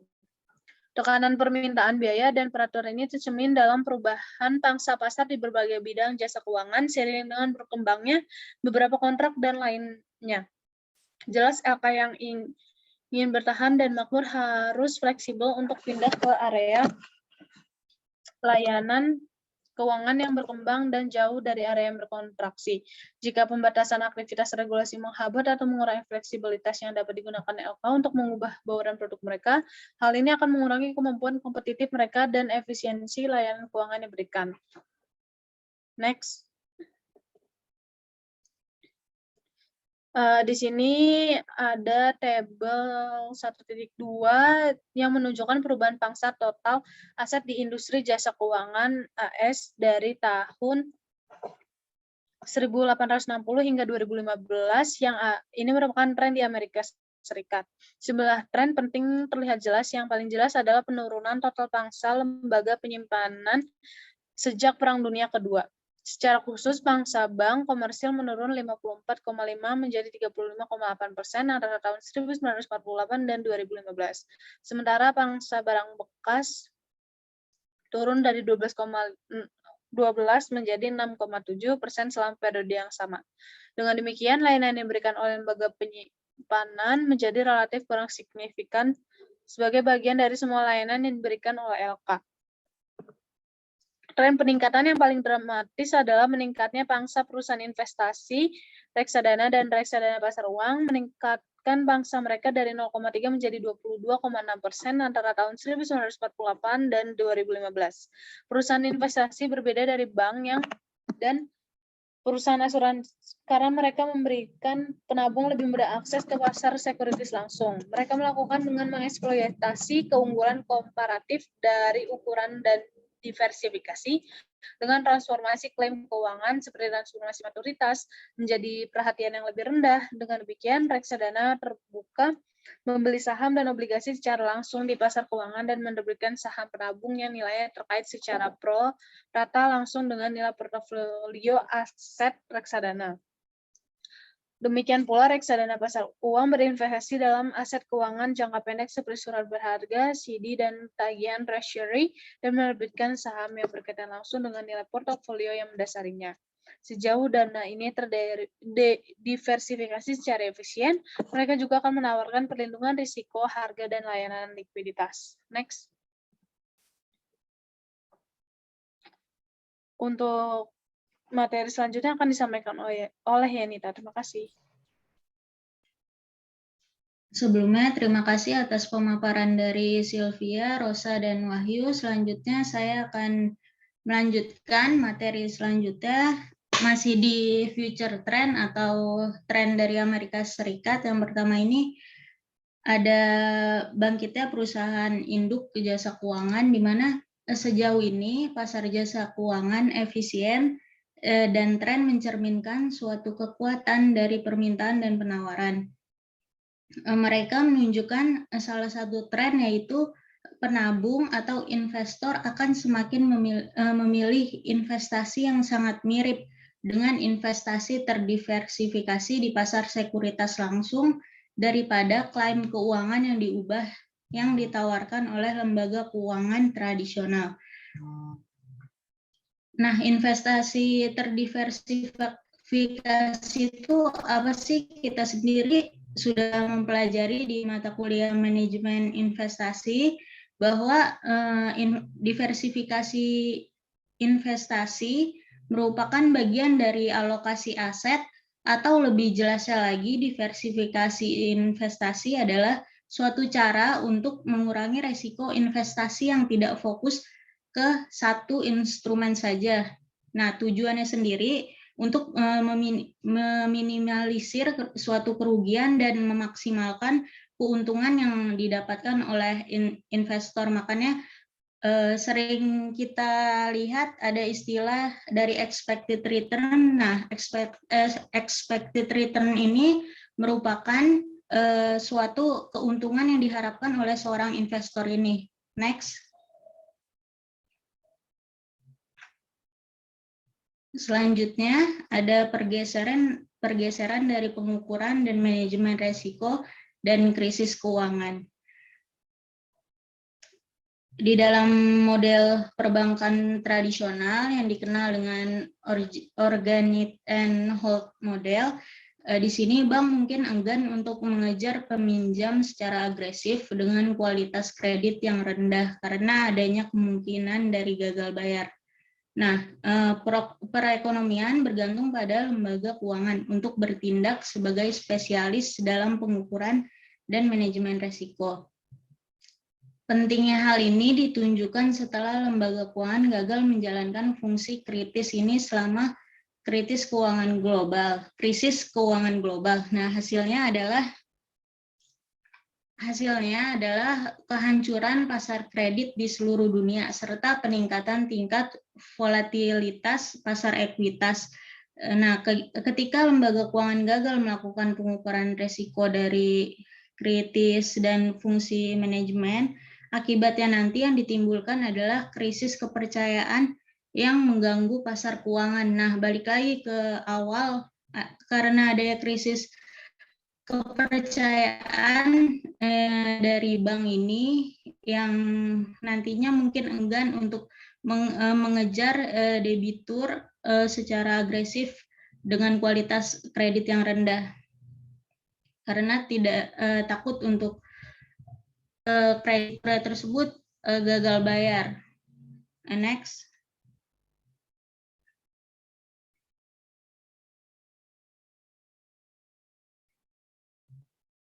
Selanjutnya masuk ke manajemen risiko perusahaan atau IRM, yaitu fokus utama dari yang kita pelajari ini yaitu pengukuran dan pengelolaan risiko dari lembaga keuangan. Sementara lembaga keuangan secara tradisional itu memeriksa pengukuran dan manajemen risiko berdasarkan fungsi area fungsionalnya, misalnya risiko kredit atau risiko likuiditas. Nah, risiko kredit ini didefinisikan sebagai risiko kerugian yang terkait dengan kemungkinan kegagalan debitur untuk memenuhi kewajibannya atau risiko bahwa debitur tidak membayar kembali utangnya. Sedangkan risiko likuiditas merupakan suatu risiko yang mana pada suatu perusahaan atau individu sudah tidak mampu lagi untuk memenuhi kewajiban keuangan dalam jangka waktu pendek karena tidak bisa mengubah asetnya menjadi uang tunai. Nah, baru-baru ini mereka telah mengakui nilai manajemen risiko perusahaan. Nah, manajemen risiko perusahaan mengakui terhadap pentingnya memprioritaskan dan mengelola spektrum penuh risiko sebagai portofolio risiko yang saling terkait. Next.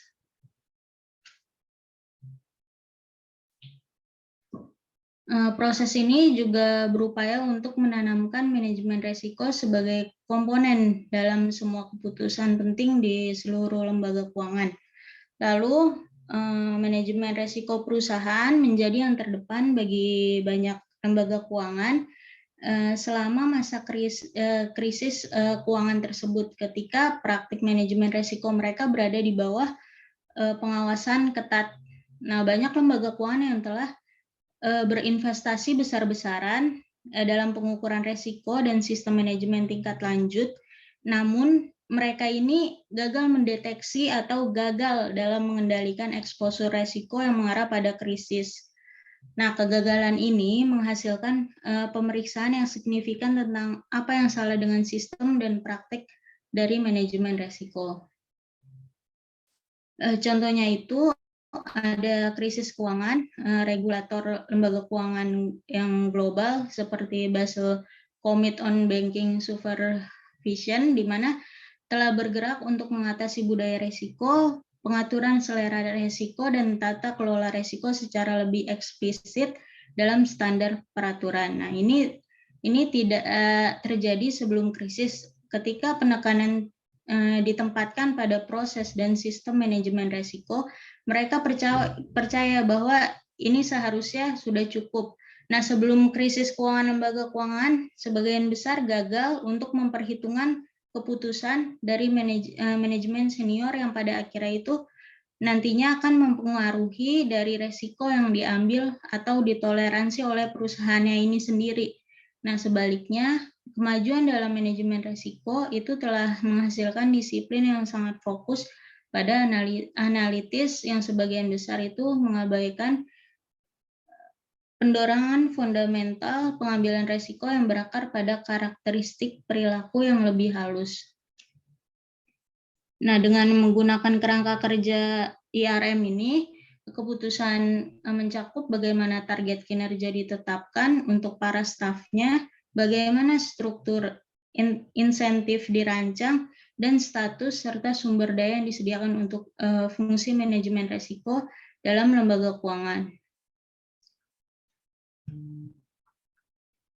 IRM ini menekankan pentingnya membangun budaya risiko yang kuat yang didukung oleh pengaturan tata kelola yang secara eksplisit selaras dengan selera risiko perusahaannya tersebut. Lalu dengan adanya manajemen risiko tersebut, ini menyoroti manajemen risiko perusahaan yang diterapkan seperti di awal oleh JP Morgan. Next.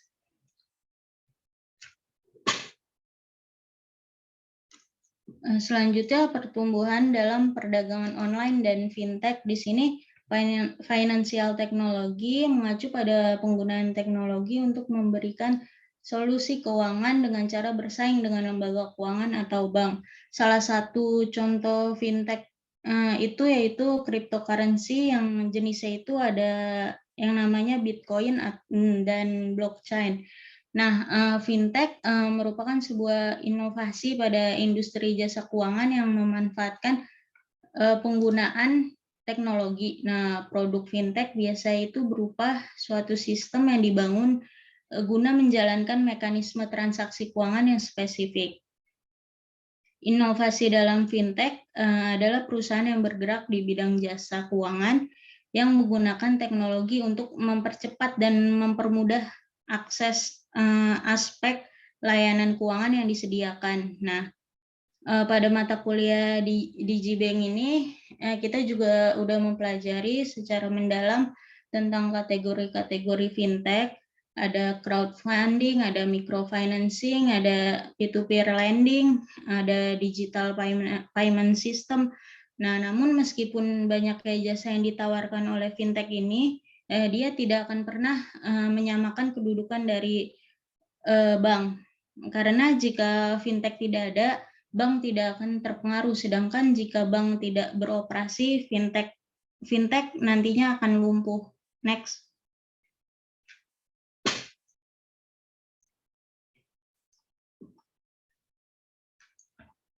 Selanjutnya masuk ke tren global, di mana lembaga keuangan Amerika Serikat kini harus bersaing tidak hanya dengan lembaga keuangan domestik, tetapi juga semakin meningkat dengan lembaga keuangan asing yang menyediakan layanan-layanan terbaru dan lebih mudah digunakan, seperti layanan pembayaran. Lalu ditambah lagi dengan adanya merger yang dilakukan oleh bank besar di dunia, yaitu merger yang menggabungkan sektor jasa keuangan yang belum terpisah. Nah, kalau di Indonesia sendiri, contohnya itu ada Bank BSI yang merupakan hasil merger dari Bank BRI Syariah, Bank BNI Syariah, dan Bank Mandiri Syariah. Next. Nah, di sini selanjutnya merupakan bank-bank terbesar yang ada di dunia. Di tingkat pertama itu masih dipegang oleh Cina, sampai kedua masih dipegang sama Cina. Nah, terus di sini JP Morgan itu ada di peringkat kelima, yang merupakan bank milik Amerika. Next. Untuk Indonesia sendiri, bank yang terbesar saat ini dipegang oleh BRI menurut data yang diambil dari per 30 November 2020. Next. Lalu ringkasan dari bab 1 ini, bab ini menjelaskan berbagai faktor dan kekuatan yang mempengaruhi dari lembaga keuangan dan kekhususan layanan yang mereka berikan. Nah, kekuatan ini telah menghasilkan lembaga keuangan yang secara historis itu mengandalkan hasil keuntungan dengan melakukan fungsi khusus tradisional, seperti transformasi aset dan penyedia layanan likuiditas. Nah, ini berkembang menjadi penjualan layanan keuangan yang berinteraksi dengan transaksi pasar keamanan langsung seperti manajemen aset, asuransi, dan jasa penjamin emisi. Ini bukan untuk mengatakan bahwa lembaga keuangan itu khusus atau tidak dapat bertahan, tetapi hanya lembaga keuangan yang paling efisien yang akan makmur karena nilai kompetitif dari lembaga keuangan khusus itu menurun. Next. Sekian pemaparan materi dari chapter 1 yang membahas tentang keistimewaan dari lembaga keuangan. Selanjutnya, kelompok kami akan membahas chapter 7. Nah, untuk materi chapter 7, saya kembalikan kepada Sylvia Novita.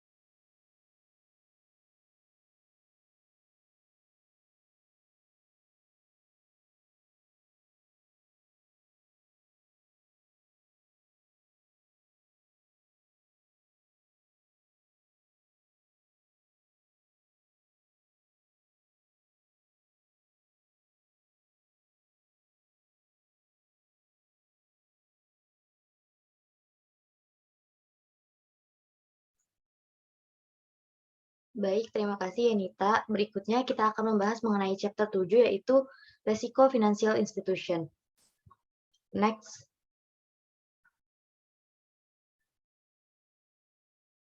Kelompok 3 terdiri dari Yanita Harisandi, kemudian ada Rosa Virginia, ada Wahyu Trinur Hayati, dan Sylvia Novita. Next.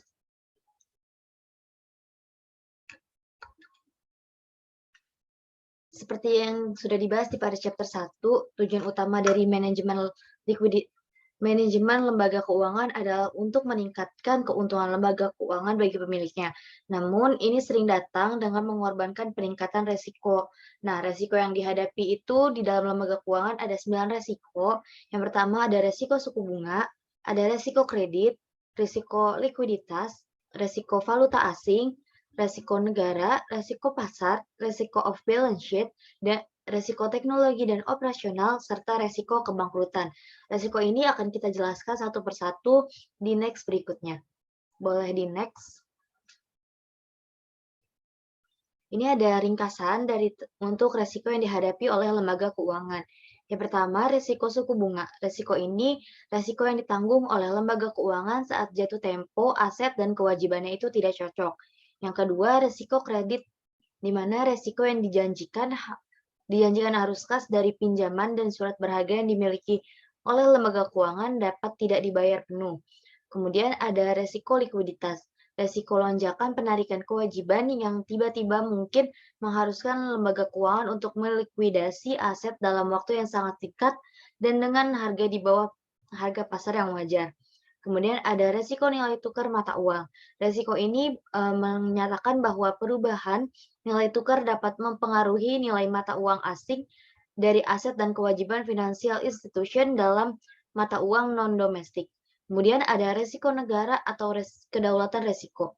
Resiko ini menyatakan bahwa pembayaran kembali dari peminjaman asing dapat tergantung karena pembatasan, intervensi, atau campur tangan dari pemerintah asing. Berikutnya ada resiko pasar, yang dimana resiko ini dapat timbul dari aset dan kewajiban dalam buku perdagangan lembaga keuangan karena perubahan suku bunga, nilai tukar, dan harga lainnya. Kemudian ada resiko di luar neraca. Resiko ini yang ditanggung oleh lembaga keuangan sebagai akibat dari aktivitas yang terkait dengan aset dan kewajiban kontingensi yang ditahan di neraca. Berikutnya ada resiko teknologi, di mana resiko ini yang ditanggung oleh financial institution ketika investasi teknologinya tidak menghasilkan penghematan biaya yang diantisipasi. Kemudian ada resiko operasional, bahwa teknologi yang ada, audit, pemantauan, dan lainnya dalam sistem pendukung mungkin tidak berfungsi atau rusak. Berikutnya ada resiko kebangkrutan, di mana resiko ini menyatakan bahwa lembaga keuangan mungkin tidak memiliki cukup modal untuk menyeimbanginya secara tiba-tiba atas penurunan nilai asetnya. Next.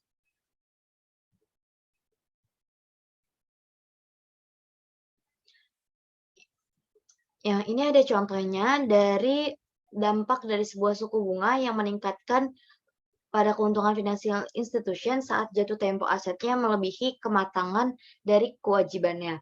Sebelumnya, ini mengenai tentang resiko suku bunga, yang dimana resiko yang ditanggung oleh lembaga keuangan ketika jatuh tempo jatuh tempo aset dan kewajibannya itu tidak sesuai. Di sini mempertimbangkan financial institution yang mengeluarkan 100 juta dolar kewajiban dengan jatuh temponya itu 1 tahun untuk membiayai pembelian aset 100 juta dolar dengan jatuh tempo 2 tahun. Nah, di sini ditunjukkan situasi dalam garis waktu sebagai berikut. Yang pertama itu ada untuk kewajiban 100 juta dan dengan aktivanya itu sama juga 100 juta, namun biaya masa jatuh temponya itu lebih jauh, 2 tahun. Nah, dalam garis waktu itu, financial institution dapat dilihat sebagai dana pendek, yang artinya itu jatuh tempo kewajibannya akan lebih kecil dari jatuh tempo asetnya. Misalkannya, biaya dana atau kewajiban untuk lembaga keuangan adalah 9% per tahun, dan pengembalian aset adalah 10% per tahun. Nah, maka selama 1 tahun, lembaga keuangan dapat mengunci selisih keuntungan sebesar 1%, di mana itu didapat dari 10% dikurang dengan 9%. Dikali dengan 100 juta dolar dengan meminjamkan jangka pendek karena dia cuma 1 tahun, dan meminjamkan jangka panjang yang waktu 2 tahun. Jadi keuntungannya itu adalah 1 juta dolar, 0,01 dikali dengan 100 juta. Kemudian, namun keuntungannya itu untuk tahun keduanya tidak pasti. Jika tingkat suku bunga tidak berubah, maka financial institution dapat membiayai kembali kewajibannya sebesar 9% dan mengunci keuntungannya 1% atau 1 juta dolar. Untuk tahun kedua juga. Akan tetapi selalu ada resiko bahwa suku bunga itu akan berubah antara 1 dan 2 tahun. Maka jika suku bunga naik dan financial institution tidak dapat meminjam kewajiban 1 tahun baru berikutnya hanya sebesar 11% pada tahun kedua, maka keuntungannya ini nantinya akan menyebar di tahun kedua. Tahun sebelumnya akan negatif, yaitu 10% dikurang 11% sama dengan minus 1%. Atau kerugiannya adalah next.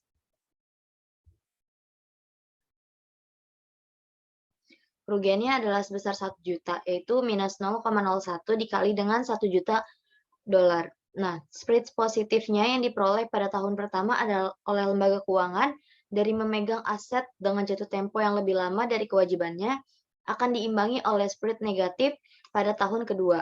Nah, kita harus memperhatikan juga bahwa jika suku bunga naik lebih dari 1% pada tahun kedua, maka financial institution akan menanggung kerugian selama periode 2 tahun secara keseluruhan. Akibatnya, ketika lembaga keuangan memegang aset jangka pendek, aset jangka panjang relatif terhadap kewajiban. Hal ini yang akan berpotensi menimbulkan resiko pembiayaan kembali. Di mana resiko pembiayaan kembali adalah resiko bahwa biaya bergulir atau meminjamkan kembali dana bisa lebih dari pengembalian yang diperoleh dari investasi aset tersebut. Nah, sering juga dengan kenaikan suku bunga pada pertengahan tahun. Contoh yang baik dari exposure ini diberikan oleh bank yang meminjam deposito jangka pendek, yaitu deposito yang suku bunganya sering berubah atau disesuaikan. Saat berinvestasi dalam pinjaman dengan suku bunga tetap, yaitu pinjaman yang suku bunga berubah atau disesuaikan sangat jarang. Next.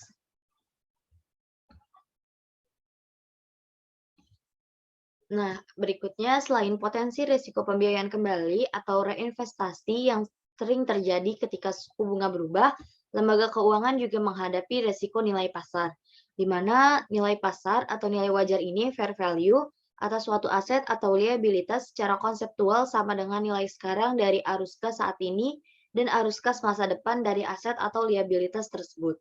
Oleh karena itu, kenaikan suku bunga meningkatkan tingkat diskonto atas arus kas tersebut dan mengurangi nilai pasar dari aset atau liabilitas tersebut. Sebaliknya, penurunan suku bunga akan meningkatkan nilai pasar aset kewajiban. Selain itu, ketidaksesuaian jatuh tempo dengan memegang aset jangka panjang daripada kewajiban berarti bahwa ketika suku bunga naik, nilai pasar aset financial institution akan turun. Next. Nah, jika memegang aset dan liabilitas dengan jatuh tempo yang tidak sesuai, maka akan membuat lembaga keuangan menghadapi resiko reinvestasi atau pembiayaan kembali dan nilai pasar, maka lembaga keuangan dapat berupaya untuk melakukan lindung nilai atau melindungi terhadap resiko suku bunga dengan mencocokkan jatuh tempo dan aset liabilitasnya. Next.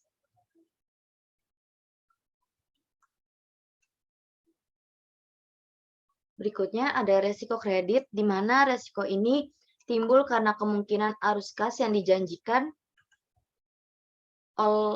atas klaim keuangan yang dipegang oleh lembaga keuangan seperti pinjaman atau obligasi yang tidak akan dibayar penuh. Nah, secara umum lembaga keuangan itu memberikan pinjaman atau membeli obligasi dengan waktu jangka panjang lebih terekspos dibandingkan dengan lembaga keuangan yang memberikan pinjaman atau membeli obligasi dengan jangka waktu pendek. Next. Nah, ini ada charge of rates dari commercial bank lending activity-nya, di mana dia selalu mengalami fluktuasi. Untuk credit card loans ini yang digambarkan oleh garis berwarna abu-abu. Next.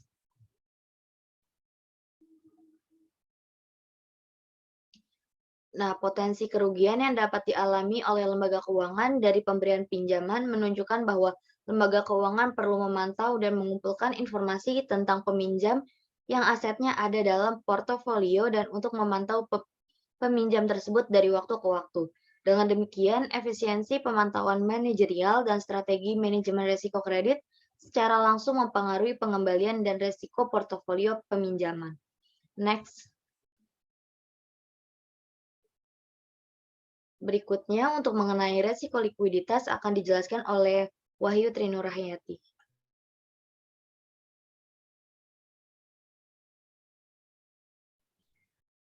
Baik, masuk ke dalam risiko likuiditas. Risiko likuiditas itu muncul ketika pemegang kewajiban LK seperti deposan atau pemegang pada asuransi meminta uang tunai segera untuk mengklaim keuangan yang mereka miliki dengan LK, atau ketika memegang komitmen pinjaman di luar neraca atau jalur kredit tiba-tiba menggunakan hak mereka untuk menarik komitmen pinjaman mereka. Misalnya ketika pemegang kewajiban menuntut uang tunai segera, yaitu menempatkan klaim keuangan mereka kembali ke FI. FI harus meminjamkan dana tambahan atau menjual aset untuk memenuhi permintaan penarikan dana. Aset yang paling liquid dari semuanya adalah uang tunai, yang LK dapat digunakan untuk secara langsung memenuhi tuntutan pemegang kewajiban untuk menarik dana.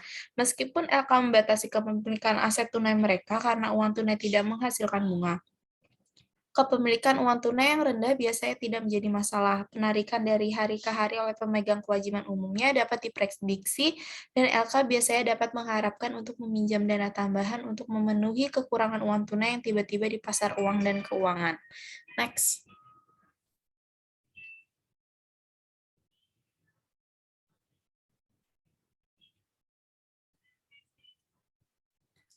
Selanjutnya ada resiko valuta asing.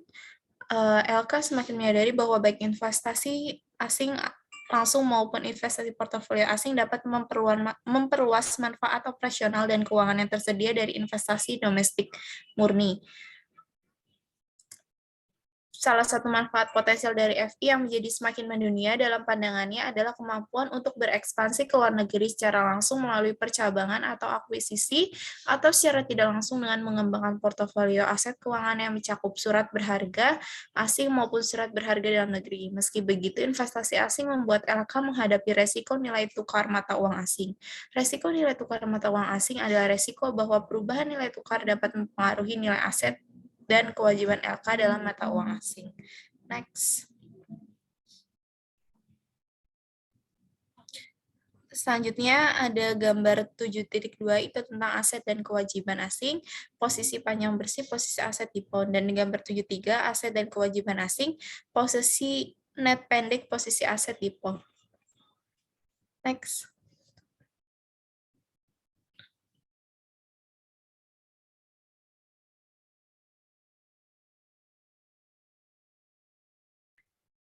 Selanjutnya, resiko negara atau kedaulatan.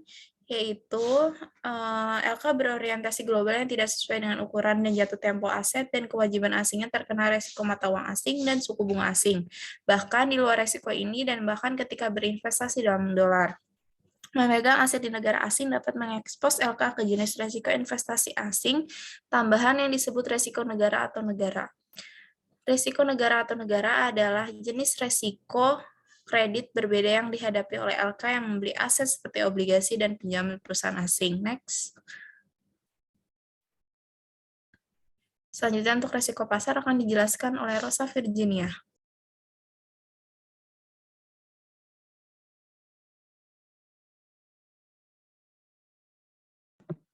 Selanjutnya resiko pasar.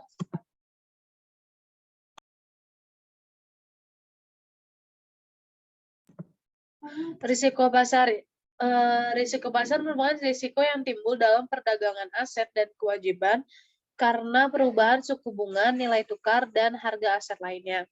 Risiko pasar muncul ketika LK secara aktif memperdagangkan aset kewajiban dan derivatif daripada menahannya untuk tujuan investasi, pendanaan, atau lindung nilai jangka panjang. Risiko pasar ini terkait erat dengan risiko suku bunga, risiko kredit, dan risiko nilai tukar mata uang, karena risiko ini meningkat atau menurun. Keseluruhan risiko FI akan terpengaruh.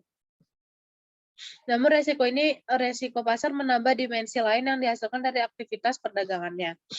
Dengan meningkatnya sekuritisasi pinjaman bank, misalnya hipotek, semakin banyak aset menjadi liquid dan dapat diperdagangkan.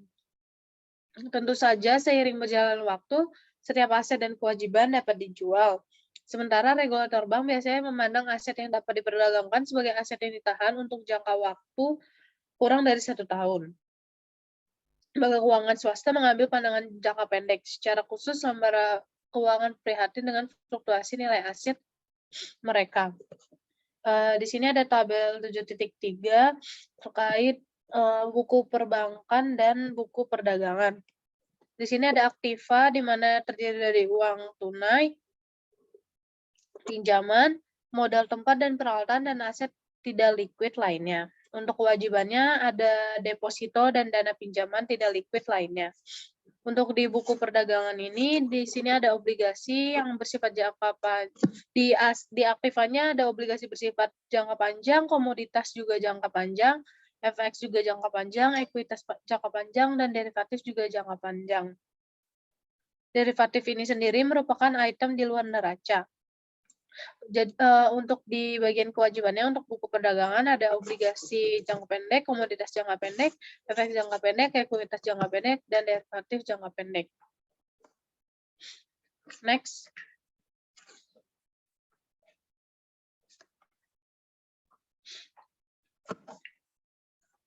Salah satu yang selanjutnya di sini ada risiko off balance sheet. Salah satu tren yang paling mencolok bagi banyak LK modern adalah pertumbuhan aktivitas off balance sheet mereka dan dengan demikian risiko off balance sheet mereka itu sendiri.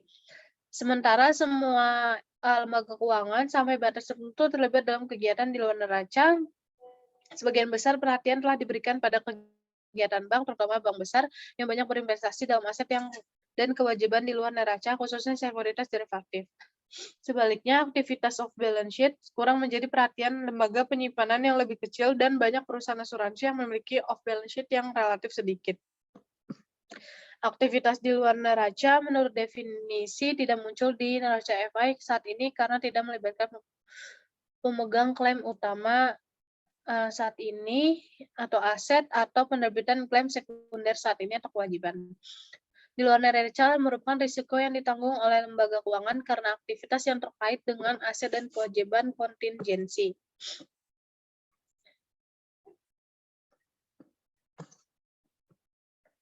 Sebaliknya, aktivitas di luar neraca mempengaruhi bentuk neraca lembaga keuangan di masa depan, bukan saat ini. Mereka melibatkan penciptaan aset dan kewajiban kontingensi yang pengertiannya sendiri merupakan aset dan kewajiban dari neraca yang berpotensi menghasilkan arus kas positif atau negatif untuk FI yang menimbulkan potensi penempatan masa depan mereka di neraca. Dengan demikian, mereka memiliki dampak langsung pada profitabilitas dan kinerja FI di masa depan. Dengan demikian, akuntan menempatkan di bawah garis bawah dari neraca aset dan kewajiban FI. Contoh yang baik dari aktivitas off balance sheet adalah penerbitan standby letter of credit atau guarantee oleh perusahaan asuransi dan bank untuk mendukung penerbitan obligasi daerah. Surat kredit ini merupakan jaminan kredit yang diterbitkan oleh FI dengan biaya yang pembayarannya bergantung pada beberapa peristiwa di masa depan yang terjadi.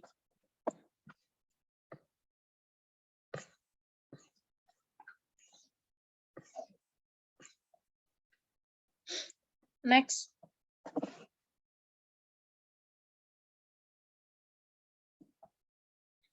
Nah, letter of credit hanyalah salah satu contoh kegiatan di luar neraca.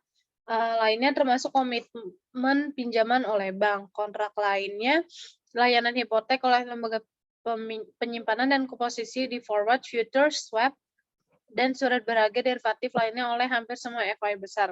Sementara beberapa aktivitas ini disusun untuk mengurangi exposure FI terhadap risiko kredit, suku bunga, atau nilai tukar mata uang asing. Salah urus atau penggunaan instrumen ini secara spekulatif dapat mengakibatkan kerugian besar bagi FI. Di sini ada contoh dampak mati neraca keuangan resiko pada FI nilai keadilan. Di panel A, nilai kekayaan bersih FI atau E dihitung dengan cara tradisional sebagai perbedaan antara nilai pasar aset neraca A dan kewajiban L.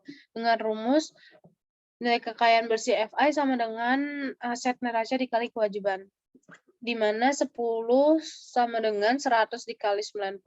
Berdasarkan perhitungan ini, nilai pasar saham ekuitas pemegang saham di FI adalah 10 dan rasio modal FI terhadap aset adalah 10%. Regulator dan LK sering menggunakan rasio terakhir sebagai ukuran solvabilitas yang sederhana. Gambaran yang lebih akurat tentang solvabilitas ekonomi FI harus mempertimbangkan nilai pasar dari aktivitas on balance sheet dan OBS yang terdapat pada panel B. Secara khusus, manajemen FI harus menilai klaim aset dan kewajiban kontingensi atau masa depan serta aset dan kewajiban saat ini. Contohnya itu nilai pasar aset kontingensi CA FI saat ini adalah 50. Nilai pasar saat ini dari kewajiban CL adalah 55. Karena CL melebihi CA sebesar 5, perbedaan ini merupakan kewajiban tambahan atau klaim atas kekayaan bersih FI. Artinya kekayaan bersih pemegang saham atau E yang sebenarnya adalah 5.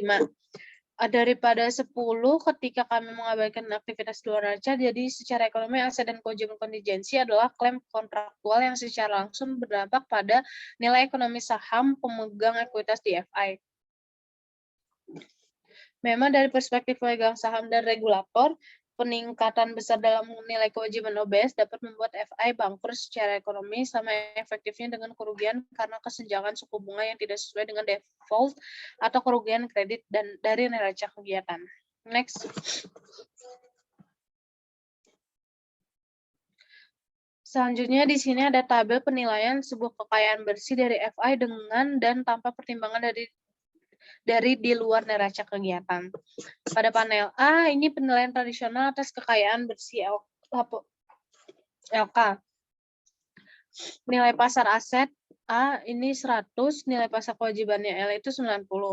Dan didapatkan kekayaan bersihnya itu 10, maka total akhirnya sama-sama 100. Nah, tadi di panel B itu penilaian kekayaan bersih FI dengan neraca di dalam dan di luar neraca kegiatan dinilai. Nilai pasar asetnya itu 100, nilai pasar aset kontingensinya 50, sehingga ditambahkan menghasilkan 150. Lalu, nilai pasar kewajiban itu 90, kekayaan bersih 5, dan nilai pasar kewajiban kontingensi itu 55, sehingga menghasilkan 150. Next.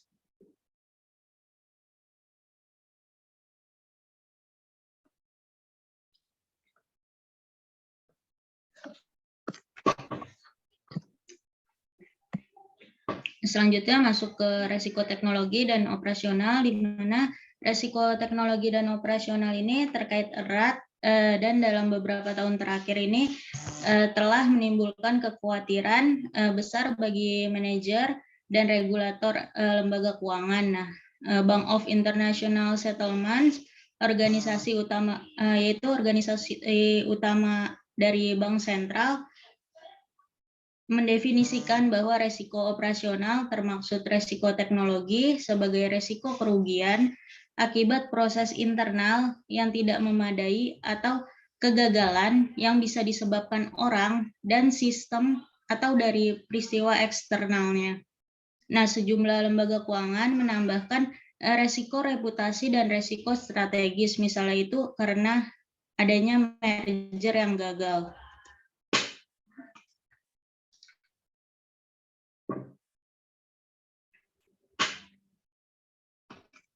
Resiko teknologi terjadi ketika investasi teknologi tidak menghasilkan penghematan biaya yang diantisipasi dengan bentuk skala ekonomi atau ruang lingkup. Diseconomy of scale misalnya muncul karena kelebihan kapasitas teknologi yang berlebihan dan inefisiensi organisasi dan birokrasi yang menjadi lebih buruk seiring dengan bertambahnya ukuran lembaga keuangan tersebut. Lalu economy of scope ini muncul ketika lembaga keuangan gagal untuk menghasilkan sinergi yang dirasakan atau penghematan biaya melalui investasi teknologi yang besar. Nah, resiko teknologi dapat mengakibatkan kerugian besar dan efisiensi kompetitif lembaga keuangan yang pada akhirnya itu akan mengakibatkan kegagalan jangka panjang. Nah, demikian pula keuntungan dari investasi teknologi dapat menghasilkan kinerja yang lebih unggul dari pesaing lembaga keuangan serta memungkinkannya mengembangkan produk baru dan inovatif meningkatkan peluang kelangsungan hidup di jangka panjangnya.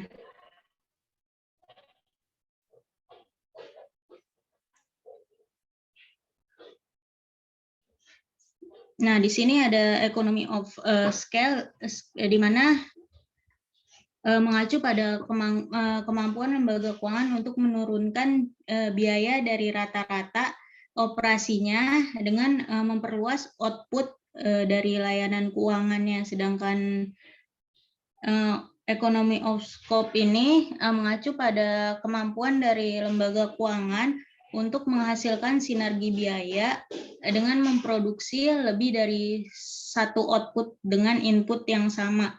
Nah, misalnya itu lembaga keuangan dapat menggunakan informasi yang sama tentang kualitas pelanggan yang disimpan di komputernya untuk memperluas penjualan baik produk pinjaman maupun produk asuransi. Artinya informasi yang sama, misalnya usia, pekerjaan, lalu keluarga, identitas keluarga dan pendapatan dapat mengidentifikasikan pelanggan potensi pinjaman dan asuransi jiwa. Masuk ke resiko teknologi, di mana resiko teknologi ini terjadi ketika investasi teknologi itu tidak menghasilkan penghematan biaya yang diantisipasi dalam bentuk skala ekonomi atau ruang lingkupnya. Sedangkan resiko operasional sebagian itu terkait dengan resiko teknologi dan dapat muncul setiap kali ada malfungsi teknologi atau sistem pendukung back office-nya itu rusak. Nah, misalnya itu ada pencurian kartu kredit yang kejadian terbesar itu diketahui di tahun 2009. Nah, ketika periode 2 tahun sebanyak 130 juta nomor kartu kredit itu dicuri dari sistem pembayaran Heartland. Nah, malware yang ditanamkan di jaringan Heartland ini merekam data kartu saat dia itu dikasih ke pengecer. Nah, contohnya itu Contoh pentingnya lagi itu dari target store, di mana di tahun 2013 itu perentas itu menginfeksi kartu pembayaran dari perusahaan tersebut. Nah, dari perentasan itu menghasilkan 110 juta catatan pada puncak musim belanja Natal. Nah, meskipun kerusakan komputer seperti itu jarang terjadi, namun kejadian tersebut dapat menyebabkan dislokasi besar di lembaga keuangan yang terlibat dan nantinya akan berpotensi untuk mengganggu sistem keuangan secara umum. Masuk ke resiko atau insolvency risk, di mana resiko bahwa lembaga keuangan mungkin tidak memiliki cukup modal untuk mengimbangi penurunan yang tiba-tiba dalam nilai asetnya yang relatif terhadap kewajibannya. Nah, resiko kepailitan sendiri merupakan konsekuensi atau hasil dari satu atau lebih resiko yang dijelaskan yang disebabkan oleh suku bunga kredit, lalu kredit, lalu likuiditas, ada valuta asing, dan kedaulatan pasar dan off balance sheet, serta adanya risiko dari teknologi. Nah, secara teknis kepailitan ini terjadi ketika modal atau sumber ekuitas pemilik lembaga keuangan didorong atau mendekati angka 0 karena kerugian yang terjadi sebagai akibat dari satu atau lebih resiko yang disebabkan oleh suku bunga, lalu ada kredit, likuiditas, valuta asing, lalu ada off balance sheet dan resiko teknologinya.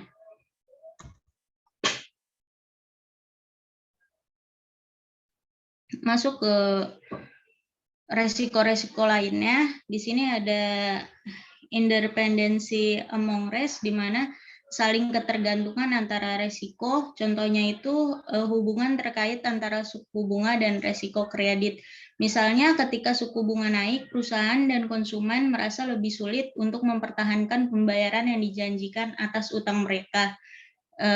Dengan demikian, selama beberapa rentan pergerakan suku bunga, resiko kredit dan off balance sheet berkolerasi positif.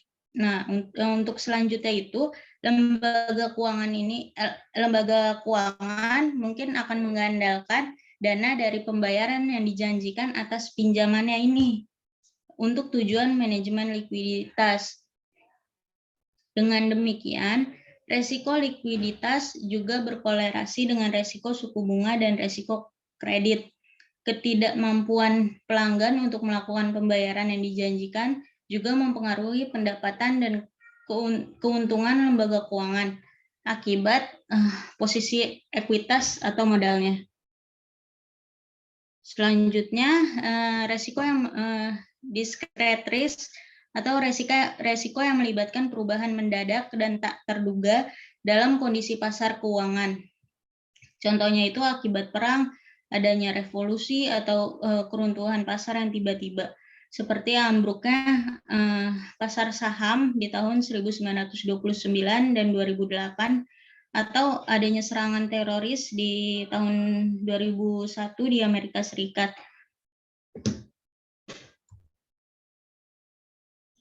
Yang terakhir itu adanya makroekonomi atau resiko sistematis yang lebih umum, seperti peningkatan inflasi, volatilitas, inflasi, dan pengangguran dapat secara langsung dan tidak langsung berdampak pada tingkat suku bunganya, kreditnya, dan eksposur resiko likuiditas lembaga keuangannya. Misalnya, tingkat pengangguran di Amerika Serikat itu lebih tinggi 10% pada musim gugur di tahun 2009. Nah, tingkat tertinggi sejak dari September 1992. Nah, sejak Desember 2007 saat resesi dimulai, nah ekonomi di Amerika Serikat ini kehilangan sekitar 8 juta pekerja, yang sebagian besar itu hilang pada periode November di tahun 2008 sampai Juni di tahun 2009. Nah, dengan begitu banyak orang yang kehilangan pekerjaannya. Eksposur resiko kredit dari lembaga keuangan meningkatkan secara dramatis karena peminjam kesulitan untuk memenuhi pembayaran pinjaman mereka setelah kehilangan pekerjaannya tersebut. Nah, berikut merupakan ringkasan dari bab 7. Tadi sudah dijelaskan tentang credit risk, ada liquidity risk, ada interest rate risk, dan market risk, serta 9 lainnya sudah dijelaskan di awal. Sekian materi dari chapter 7. Semoga apa yang sudah dipaparkan dan dijelaskan kelompok kami dapat membuat teman-teman semua lebih paham dan semoga dapat bermanfaat. Sekian presentasi dari kelompok kami. Wassalamualaikum warahmatullahi wabarakatuh.